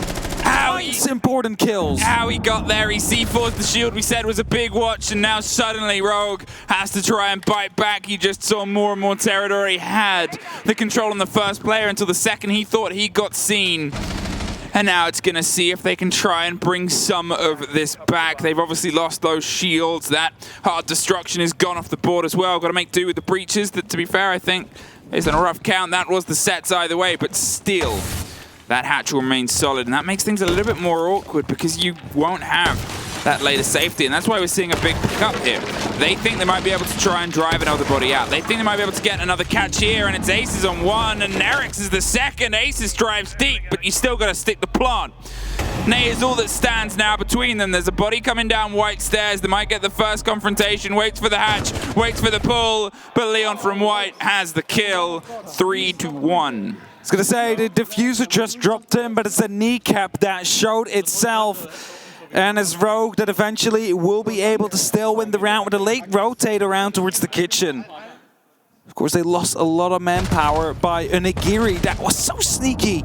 And some good trigger discipline at first, waiting for the Hibana to be far in. Hoped that the second would follow, but also knew I'm absolutely going to be screwed up if I stay in this corner and the Hibana checks me, because then they know. Now at least I have the advantage and the element of surprise. And as that came through, it's Rogue now on 3-1, even though it was Onigiri that picked up 2 important kills. If it wasn't for Sapper, if Sapper would have stayed alive there, wasn't picked up by Rips, it would have been a completely different round. The entire meeting would still be under control and, you know, wouldn't have fallen as quickly into the hands of Rogue, who were still out there. Round 5 to start, and we are headed towards the doors. Back to the top floor we go after the meeting didn't really work out. You know, it has been unlocked after the laundry also didn't work out for the side of Elevate, so back to the side that they managed to win at least once is their strategy. That's it. I mean, and it's the only thing they really can cling to at this moment in time. They could try and angle for a 3-3 at best and even half at best, but here, I mean, that sort of mid-round rotate, that play from Rogue there to then pick up the double from Aces, that was what they was missing entirely on the first map, and since then, they have stepped back in on Geary, the only player off of a single kill so far. Like a snake with all the ones that make the line and the body up to the head, but they just keep cutting off that head, and at that point, it really just writhes and finds itself bled out underneath that multifaceted push from Rogue, who have been able to have a little bit more across the board. There is 4 fingers and a thumb to a hand. I was going to say 4 fingers. Oh, and a thumb. All right, okay. We're all the way through. Full hand. As Rogue needs to push through. It is important for them that they, you know, they want to proceed through these lower brackets, just like Elevate, but to some extent there seems to be more expectation on Rogue performing well. Then there will be an Elevate. There he goes, and Agiri yet once again with a double kill. The double opening, he does it yet once more. And now you said it is the 9 with the lots of ones. He just turned his own kill count into double ones as well. But the way that Onigiri is allowed to keep getting away with these kind of plays is just absolutely insane. It's entirely that moment is he's just striking and getting these bites of these double kills, and that's that problem factor. They need to see if they can shut him out, and Rogue, I mean, they don't have that hefty reliance on a single player so far in this game. The other players have been able to pop off, but at the minute they haven't connected the way Onigiri obviously has. But at the same time, the ability to escape that, not quite get caught as the pickup there, 2 quick kills. It's just this consistent, how do we stop him? How do we catch him? He's so unbelievably confident going for those swings, and he's still a problem inside the site itself. Some more destruction gets done. They've obviously lost the Thatcher, but they're still able to get this locked in. A slow creep up the top. Leon's concerned about a swing that might come through, and well, he's going to open up the rotation angle underneath just in case. For a second, Onigiri actually wanted to walk right through the rotate here, and they have that that black eye to look to see whether or not it is going to be safe. And as I say that, it's actually Onigiri that retakes the walk-in closet with Leon now in the attic, who's taking some fire very soon. Onigiri with a triple. Finds one more. He's still on for the ace here, potentially. Drops the diffuser and has that under control. But instead of trying to hold it, he rotates all the way back, and he's playing around that big window right now, taking a fight up to grind. Takes a lot of damage, but manages to survive. The snake jumps right after them. Elevate is absolutely on fire in this round. They brought the aggression. They get a flawless round, and Onigiri finds 3. Was he involved in the jump out as well? Because that could have been an ace. I know Nate was there, obviously. He jumped out right after. Yeah, so he almost got an ace there. He almost had the security. He did pick up a 4K because the kill onto that last player, if you missed it in the top right, was a goo mine. Oh, okay. I'm going to pick up 4K then. I've written down 3K, but... Okay, there we go. Yeah, easy fix. The advantage of... Yeah. Of the eraser. And I think that's just this sort of drive style. It's still that worry for me because one player does not a team make. But at the same time, the performance and the confidence, Ney getting involved, Ney jumping out and throwing himself in there. It's finally a player of Elevate who's found a second kill. But Onigiri's 13-4. And that is such a big weight, and it's an attention that Rogue know they have to pay focus to. Elevate could still bring themselves an even half right now. And then if they're still getting this momentum and heading over to their attacks, and they have Onigiri having a game like this, it might turn into a problem when he can be a directed bout of aggression rather than just a consistent frustration on a defense. To some extent, though, it probably works better on the defense if you manage to dance around it like that. On the attack, you know, you're going to walk into a wall at some point. Unless you play a hard breach and you just open it up. But yeah, I don't know. I think that what Onigiri is currently doing, it is very good for Elevate. It's very good for their current mood in the team as well, because otherwise it would have probably been a 5-0 right now for the side of Rogue. I mean, there's only 5 kills divided over the rest of the Elevate team, and as it seems like Rogue is going down quite quickly here. So Onigiri, the first one to find a fight, takes a lot of damage, but doesn't deal any. And that means he will be forced to fall back as he tosses some more goo mines down on his way out. He now needs to play passive for the rest of the round, and that is going to be a trouble. There is no Thunderbird to heal him back up, and that means that this is already a very big win for Rogue. That's it. I think they had the read that he was around that area and said, we need to fight him when there's no one else close. Because even if we lose a body, we have the trade. We have that big pop-off player gone from the board, and he's injured.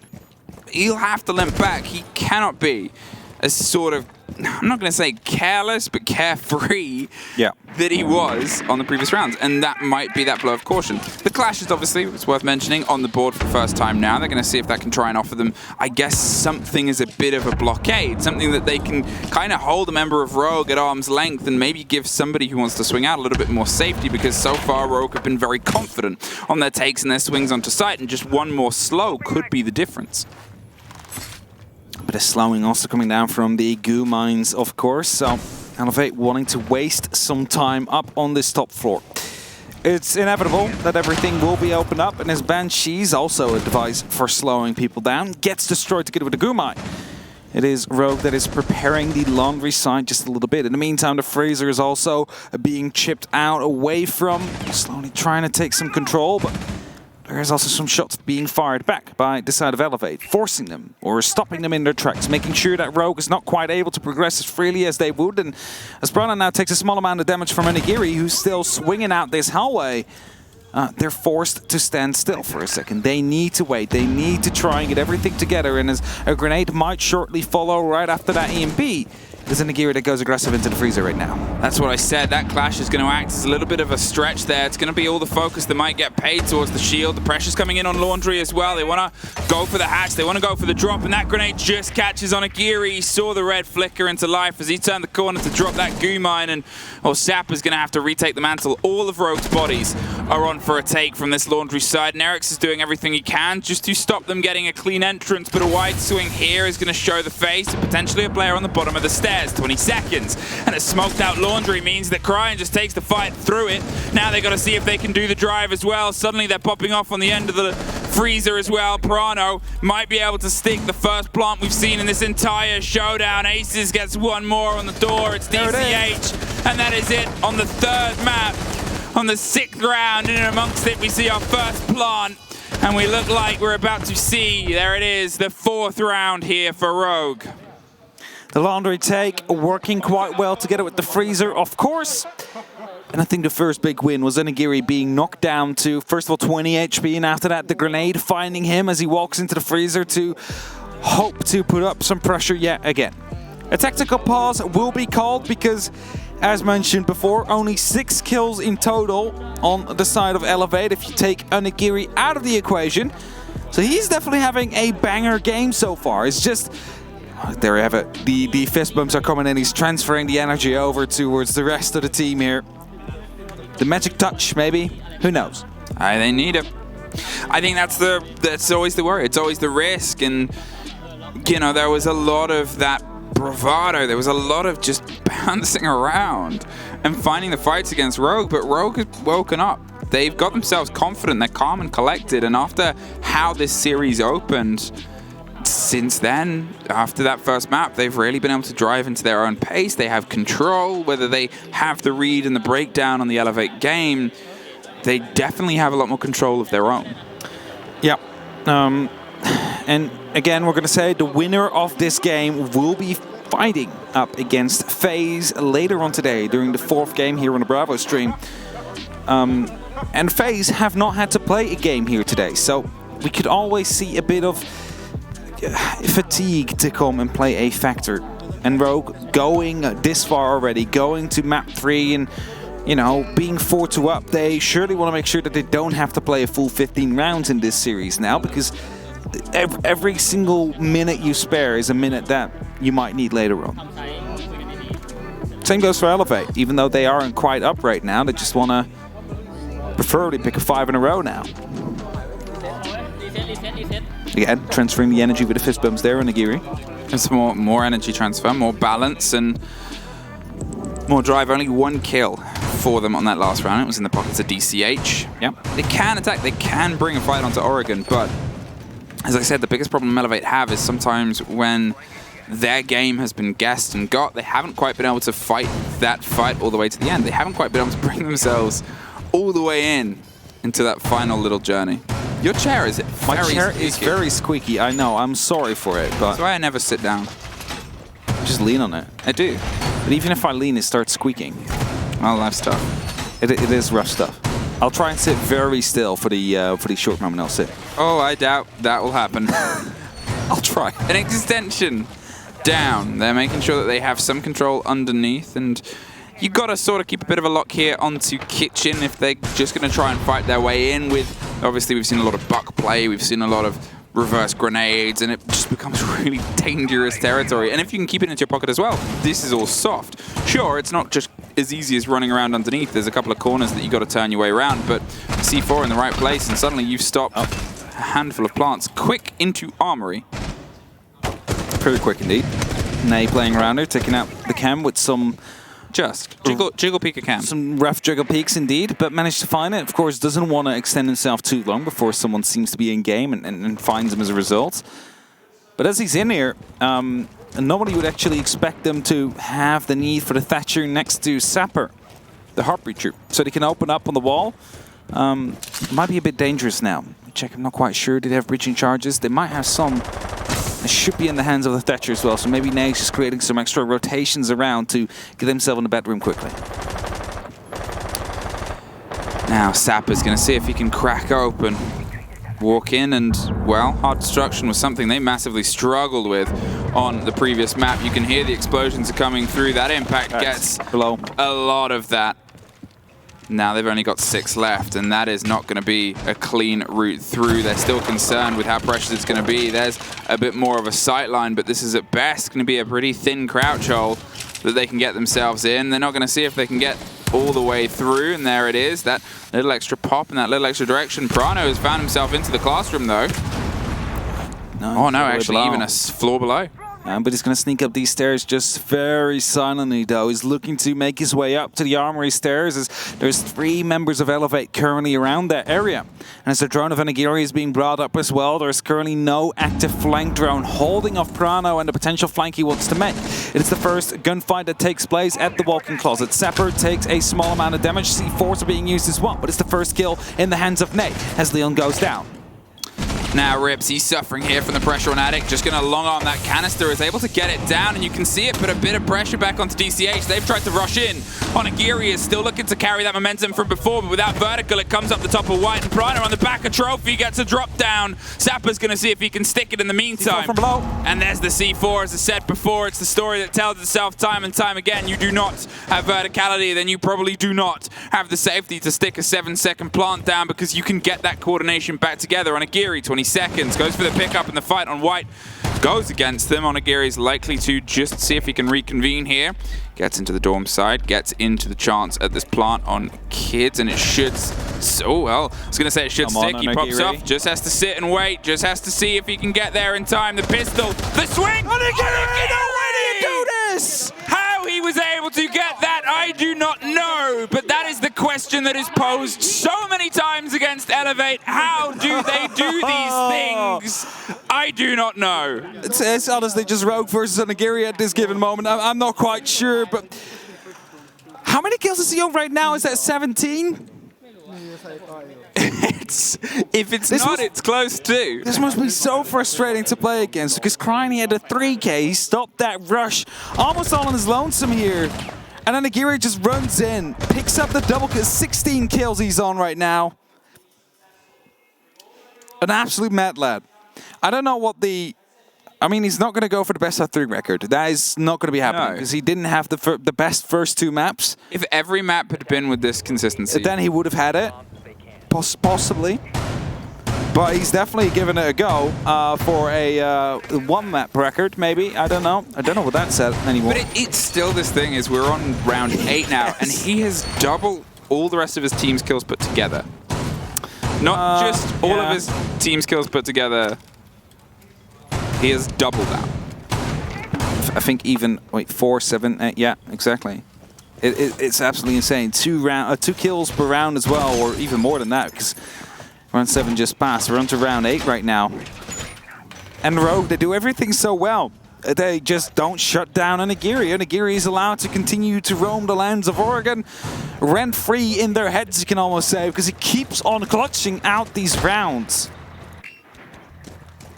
I didn't even write it. I was about to write down for Rogue that they won the round, and then Onigiri was the last one allowed. You cannot count him out.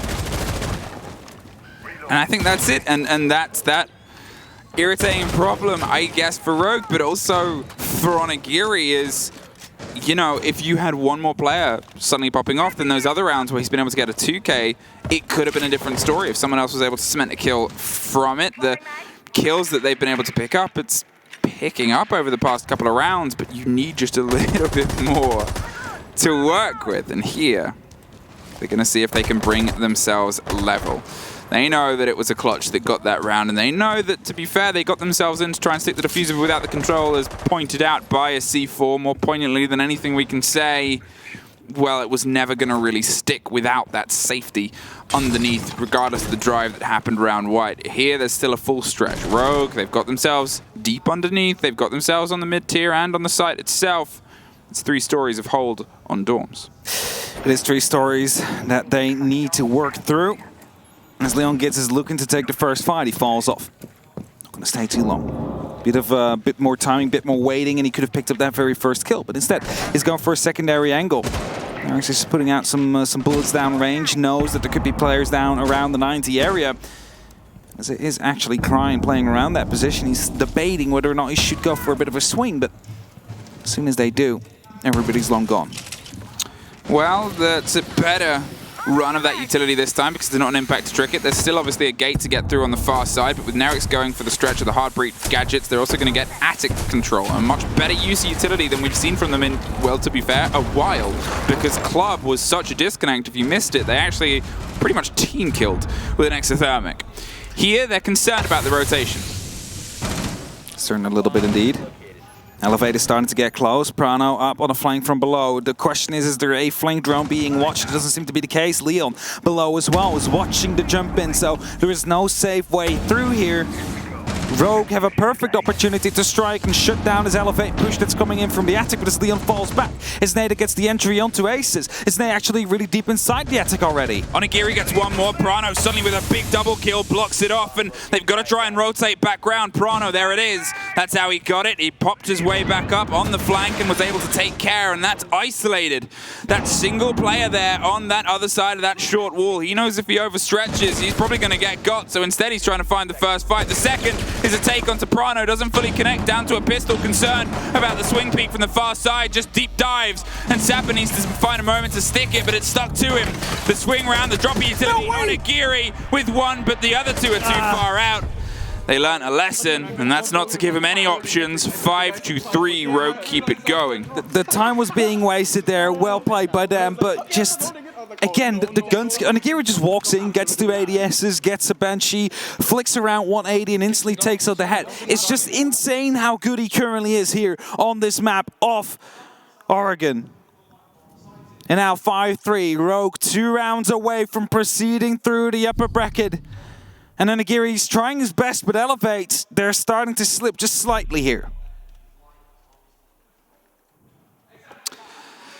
Laundry and Supply. 2 rounds separate Rogue from moving forward. They are close, and they're in good spirits about it, and they know the distance they need to pay. This was obviously a bit of a back and forth before, and, well, not really for Rogue, to be honest. They've actually had a really good staple of it in this showdown, although it's not always been entirely successful in the other times they've played Oregon throughout this tournament versus Elevate so far across attack. It was flawless. It was entirely in their favor with a couple of different flavors of takes. 2 more rounds, Rogue is all you need, and Elevate, whilst they're trying their best to hang on, still... Onigiri keeps on doubling the frag count that is in the boards. He keeps on getting 2 kills per round at least. And that's the big worry for Rogue. If he does that before you find any pressure on the rest of Elevate, if those 2 kills he makes are the opening kills of the round, Elevate are going to be living on the back of that. If you do manage to shut them down mostly before Onigiri has his impact, then you can still deal with it. He's still double, perfectly double. He still is. After we pointed out last round, he's made sure he keeps pace.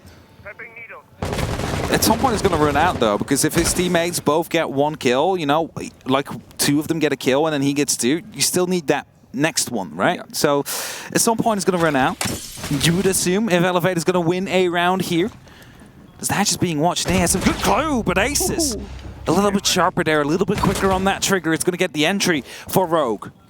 And that is obviously a big blow there. Obviously, it's a power position, and it's a position that you often usually clear. Onigiri is going to see if he can find the fight himself. Suffers a bit on the side and just pre-fires with that big LMG. The impact's come down, but he doesn't really have anywhere else to go. They think they might try and slink their way through. And with the lockdown now on a long corridor towards the back of the site itself, their hope is the Thatcher. Somebody doesn't expect it. Nerix, well, he's just hoping that somebody goes for the swing. They don't need to overextend, and there's a bit of a call as we know you're there and we're not going to give you anything, so they need the pressure to come through from the other side of blue. They need to force a play here. Aces suffers a little bit of the pressure from the gadgetry, but he's not overextending. He's keeping an eye that he can and waiting for anything to come from Elevate.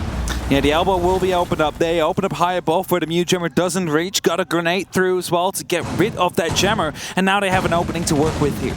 There is Brano that is close to the rotation. On his left, we have one inside the freezer, who is Rips. So there is no true way in. 80 seconds and they're a man down. So they just need to force themselves through. The Gemini Replicator will get a little bit of information here. And potentially will just have to try and force themselves through here with one holding the freezer and the other watching Prano on the rotate. Because smoke canisters are coming out. A plant is not going to be an option. Onigiri's been able to crouch his way past there as Nerek suffers quite a lot in a firefight, but wins out, gets control of E-Box Hatch, and it's a very important moment because with a minute left, they've got to start trying to formulate a push. Canisters are popping, and Onigiri's going to have to pull that out of his leg. Sap is still waiting. Whether he has the full idea of a rotation possibility here as everything starts to get popped round, there's the call. Rips finally goes for a little bit of a swing. The second he pulls himself off, another canister popped. And another bit of a slow there as they drive themselves through elbow. It's a bit of a firing line with DCH as that end, but is the only end that can be at the end of the sentence here. There's a player above the hatch. There's a cold diffuser, pretty isolated and pretty cut off inside the site itself. They'll have the call entirely on where that kit is, and there's no real way to get there without any sense of being unseen. The first is found on the back opposite corner. The second is off to Laundry. They've put themselves just tucked in on the corner in the big machine round, which used to be the default plant spot. Now, obviously, since long removed, pre-fired and angle. But again, this is a lesson Rogue learned. Do not give Elevate anything. It's better indeed that you do not give them these 1v1s, and Rogue now a single point away, a single round away from proceeding. And as Grind is quickly explaining what was going on in that round, how he won it as well. They have 3 opportunities, and they'll try and do it first here on the kitchen. And that will be a crucial one, of course. It is that tertiary site, but with that, that means that after this, everything starts opening up again, just slightly, round by round. So in these next 3 rounds, they can play 3 different sites to try and lock it off. That is what will help them. Whereas Elevate, it is going to be that big worry. Even if they pick up Kitchen, they'll still need to pick up Dorms right after, and then they need to pick up Laundry. I got a story. And what's the story? It may have a little bit of a spoilers in it. So cover your ears if you don't want to know what's going on in the A stream. So, although the first map went into Na'Vi's favor, whereas Rogue failed here, since EU have had swapped successes. Rogue doing well here and about to close it out. On the other stream, DZ on the 3rd map are up 6-2. Oh, so we might see both UK teams be eliminated here today. And with that, 2 European teams as well. Yeah, EU, I mean, they can't always succeed. At least apparently Empire up top. That helps. Empire Rogue will proceed maybe if they win any of these next 3. So we still have Copium to deal with, or Hopium. But yeah, 6-3. Rogue. One more round, all you need. And Onigiri shut down in that last round, but he's back on his MK14. He's back here onto that Dokkaebi. And it's a gun that he holds very dear. It's a gun that he was able to upset many teams with in the groups.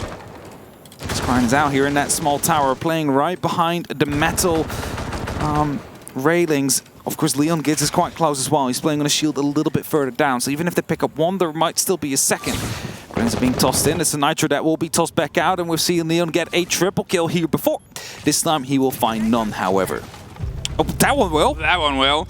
The second bit of aggression that swung out, and it's the pickup onto Nay. Nay is gone, and that is the worst bit of news that they're able to have on the lead in here. They lose their sledge. They lose those 2 grenades, and they lose really anything that could have been able to get rid of some of that utility up in that corner as a finite end rather than the burn based on that. And because of that, it's a huge pickup. It's a huge rotation because they cannot truly challenge that small tower anymore. Except for Onigiri. He's the man that stays behind and will hold the rotation to make sure that Krine and Leongids are not getting back to the side. He's holding that tightly. So as soon as they start pushing in, he might be able to pick up those sticks. As Nerix finds the first aces, will be the first to drop Krine. It gets picked up on the other side as well. A challenge instantly comes in from Leon after Onigiri. He manages to pick up one of these roamers in the small tower. As he takes out the drone, he knows that there is still one left. Suddenly the man advantage is here for Elevate. And he has a straight, clear view into the side as he sees the head. He gets the kill as well. Onigiri onto 20 now. continues, gives a call to the rest of his team. It's a 2-man advantage that they need to deal with now.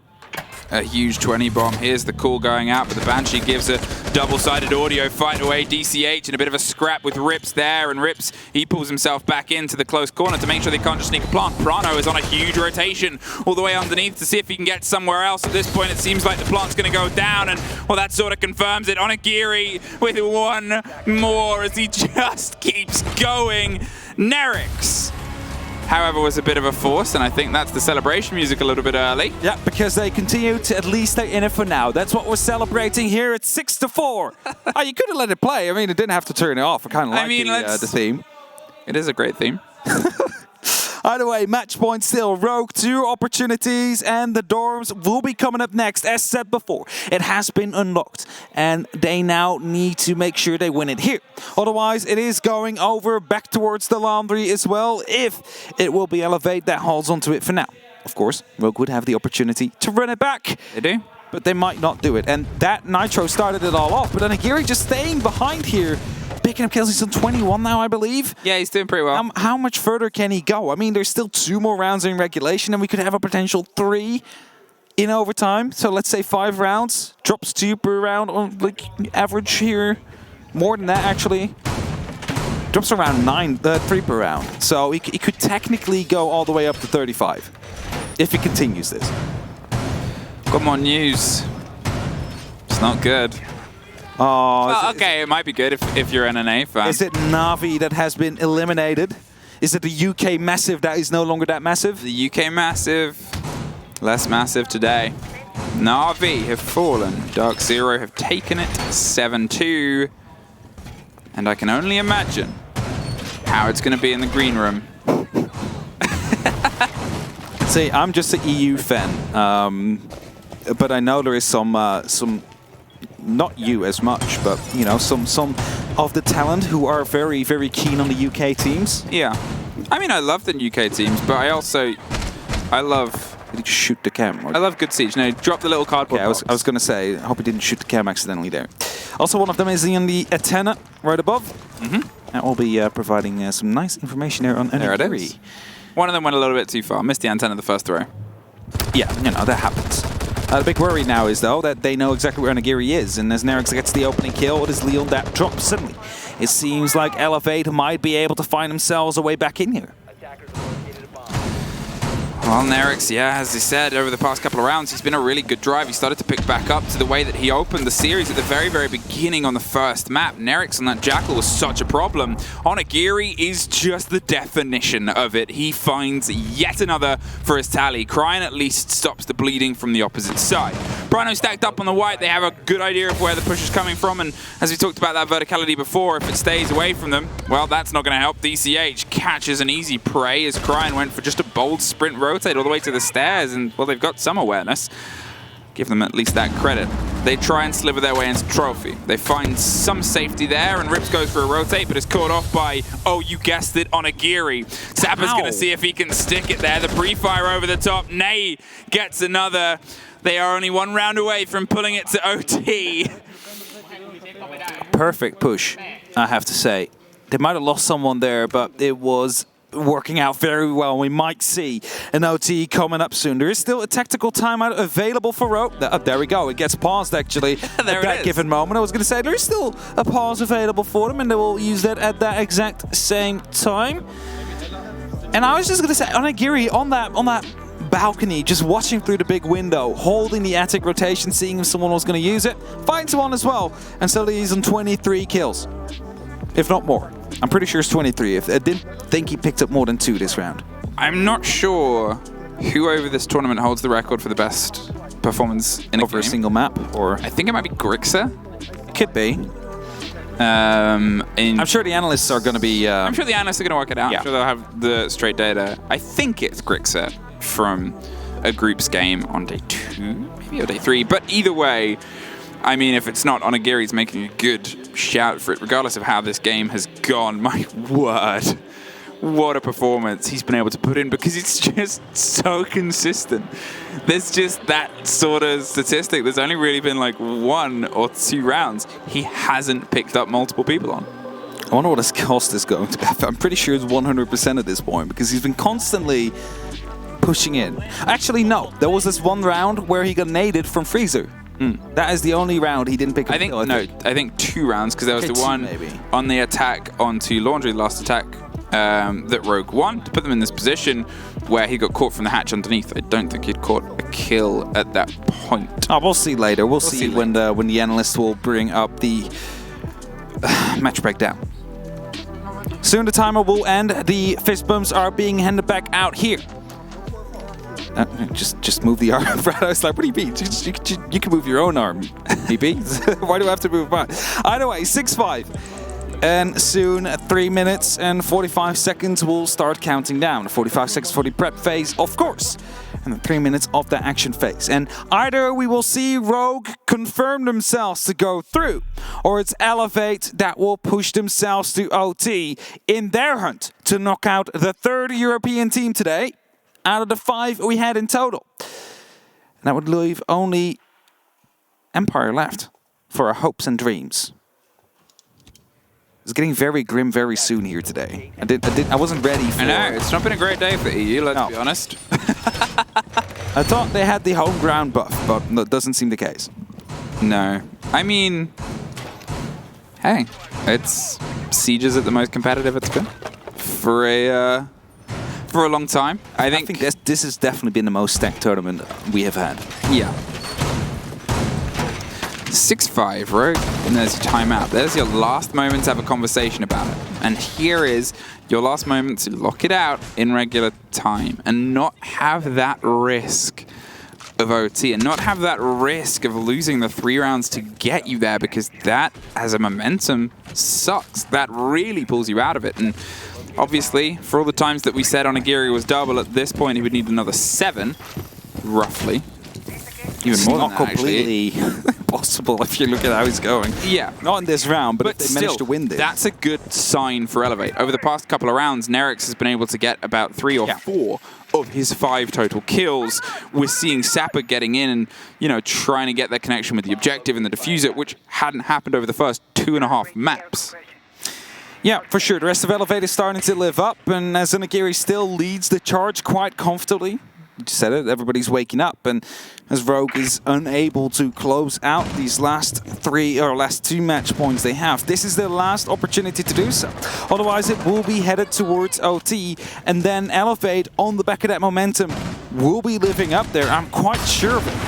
As the last mirror window will be deployed now by Leon. We have one inside the small cubby, but it instantly gets zapped away. And that suddenly makes this a lot more of a difficult position to play with. And getting us a bit confused. Where did that Twitch drone come from? And more importantly, where did it go before it gets more utility? Onigiri is already long hidden it. And where some people pick Twitch for the F2, Onigiri is not such man. He picks a 417 carbine. He's been loving the DMRs. He does. And how do you argue with his success rate?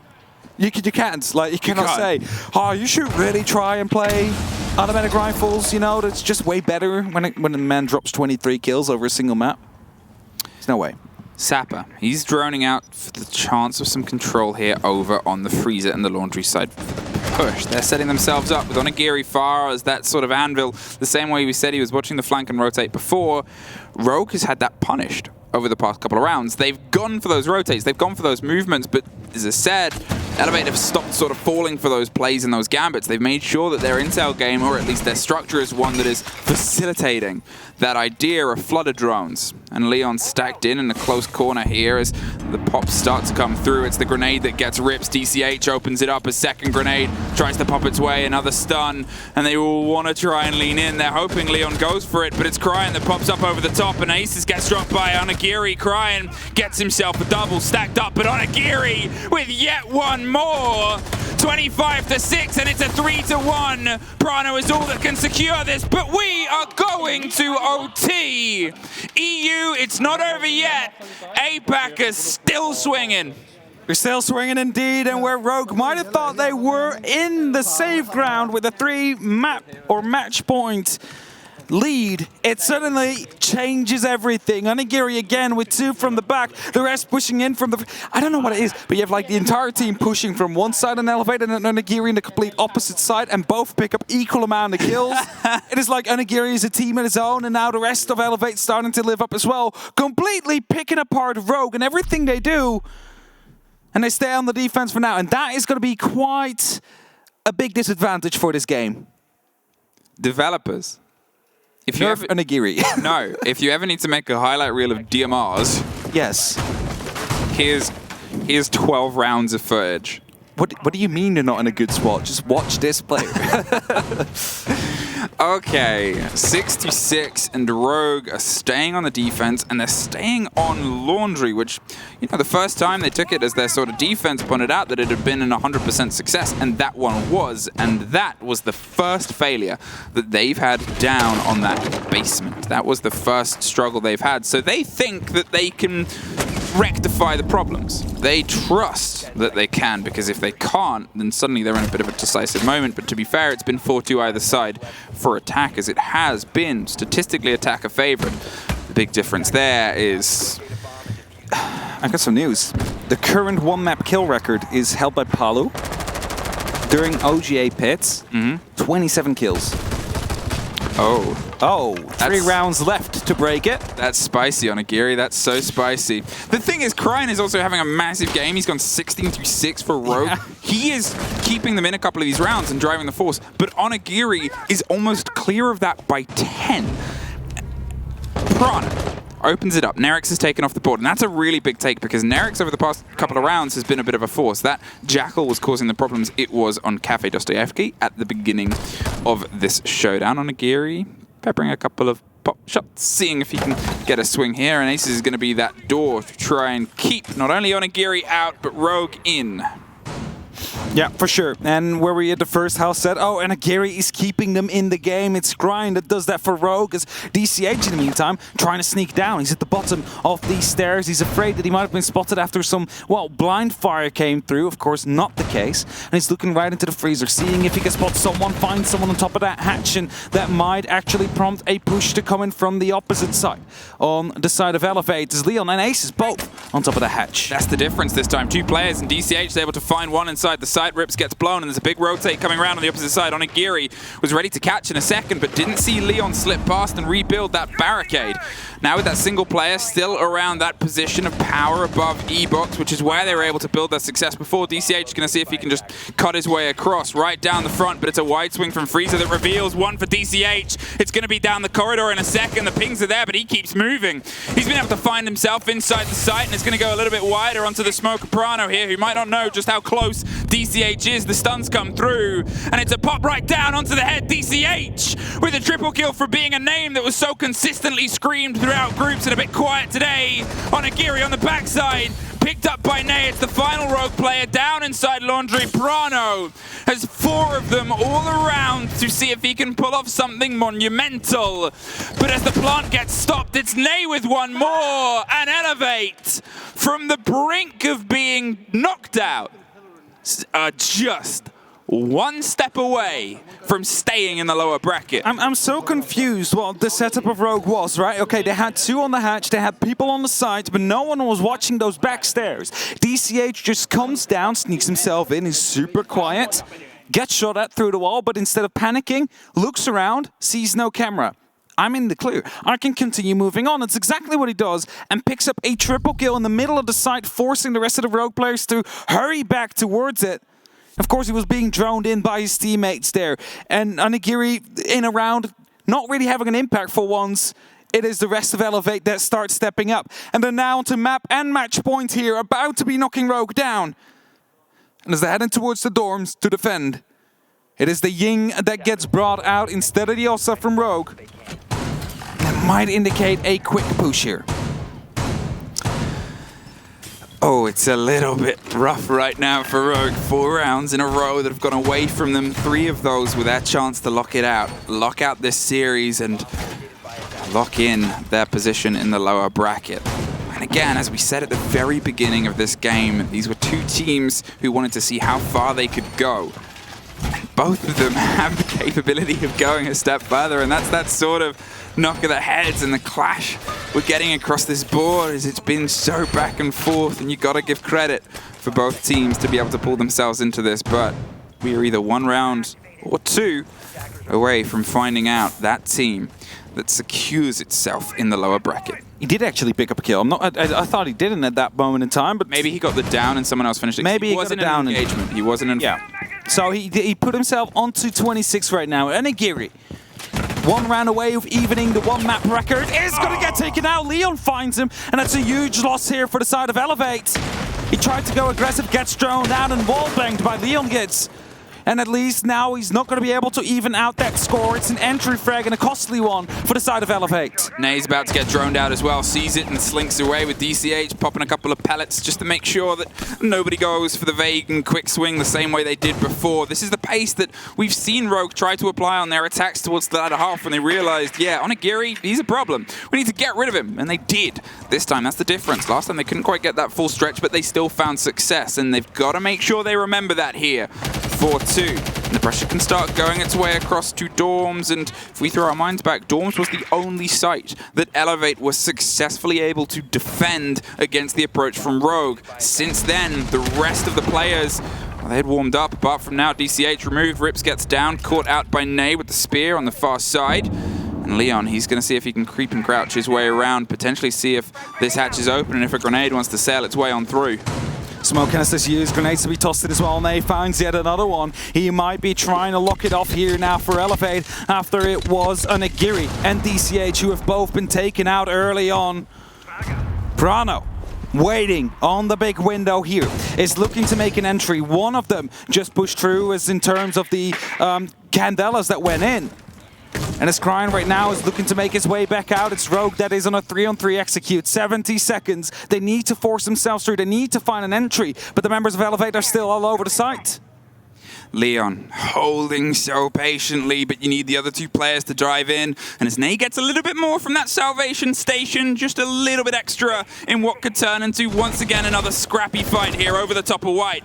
No ground is made, a little bit of a statement though is, and over the top they just cannot get that connection. Prano's going to see it for the first time. Rogue can try and land the diffuser for a long time. Crying has the close angle, the shotgun doesn't quite, and Leon with a triple, but Nerix bites back in a post plant. It's a swing onto the Ying, but we are going all the way in this, the 3rd and final map.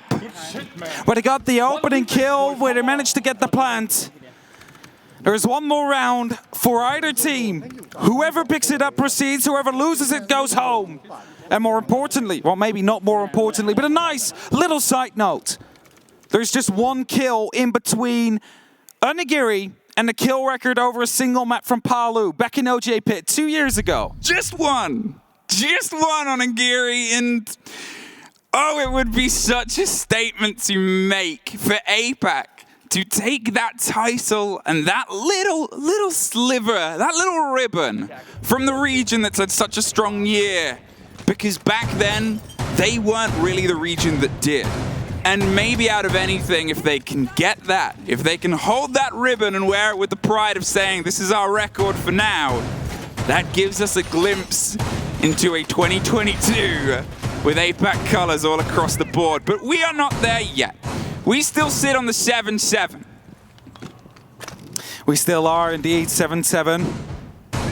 And either team can still win this. Whoever gets the opening kill here will be feeling a little bit of pressure decrease, but not at all because they should still get those last 4.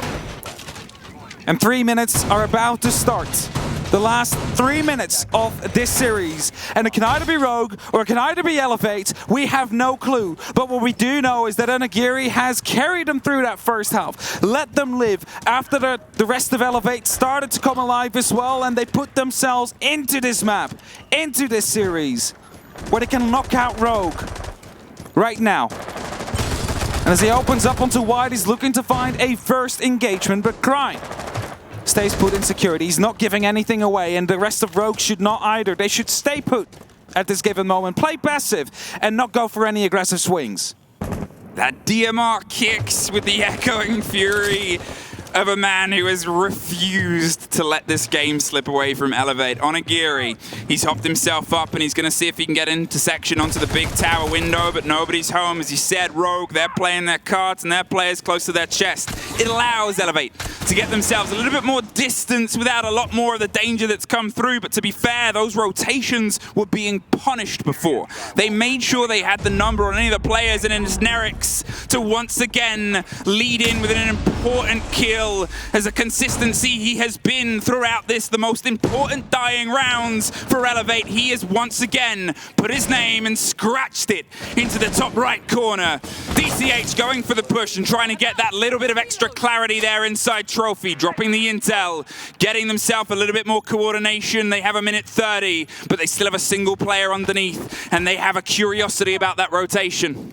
They do indeed, and again, all 4 members of Elevate will be on the eastern side, whereas it's only Onigiri that is on that big window. He will be looking to catch up rotations again if they want to go for a plant inside games. They need to be careful, though, for a potential C4 to come in from below. As the 70 seconds mark strikes, it's Onigiri that gets up a little bit closer as well. He knows one is right behind that bunk bed, but he cannot quite get him. It is a tight angle that is being watched, and it's not going to be able to pick him up for now. But as Rips picks up Nay, the execute will start to follow soon. Here it is, just a minute left, and they're still trying to find a way to force this kid in. There he goes, Onigiri! He gets the equality! He needs just one more to push that break, and the brink over the side. DCH pops it, no! Equaled for the record, but there's still a more important title to take, and that is the one of survival. The defuse is cold! Rips and Nerix in a 1 versus 1! The swing onto Attic, and it's Nerix! Elevate secure themselves from the brink. They refuse to let APAC go down. EU has had beyond a rough day, but APAC made sure it was a fight all the way till the bitter end. And the emotions on the Elevate players absolutely just. They make it, they continue, they'll fight later on against FaZe, but for now, they continue. And it means so much, and Onigiri was not able to best the record of Palu. He will be now right next to him on that top step for a map 1 kill record. And they're pointing out his name, and rightfully so, because he is the sole reason that they managed to stay in it. He is the reason why they stayed alive during the first half of that game. And if the rest of Elevate started to live up, they get the win. And the emotion, the outburst, well deserved. I can only imagine how they feel. And the knowledge that it isn't over yet. Rogue put up a heck of a fight for a roster that, as we said many times, was here to see how far they could get. They've gone from the brink of being relegated to a well-performing team at SI and a previous major, and they can still hold their heads up, because without their great performance, the game wouldn't have been as hype as it was. But there can only be one winner, and I mean, Onigiri equals the record with Parley. Absolutely insane. And where Rogue had the major last time as a bonus when they wanted to avoid relegations, they made it to SI, got out of groups here as well, but unfortunately their story ends here. Elevate will live on to fight FaZe later today. But before we get too much into that, there's going to be an analyst breakdown right after this break.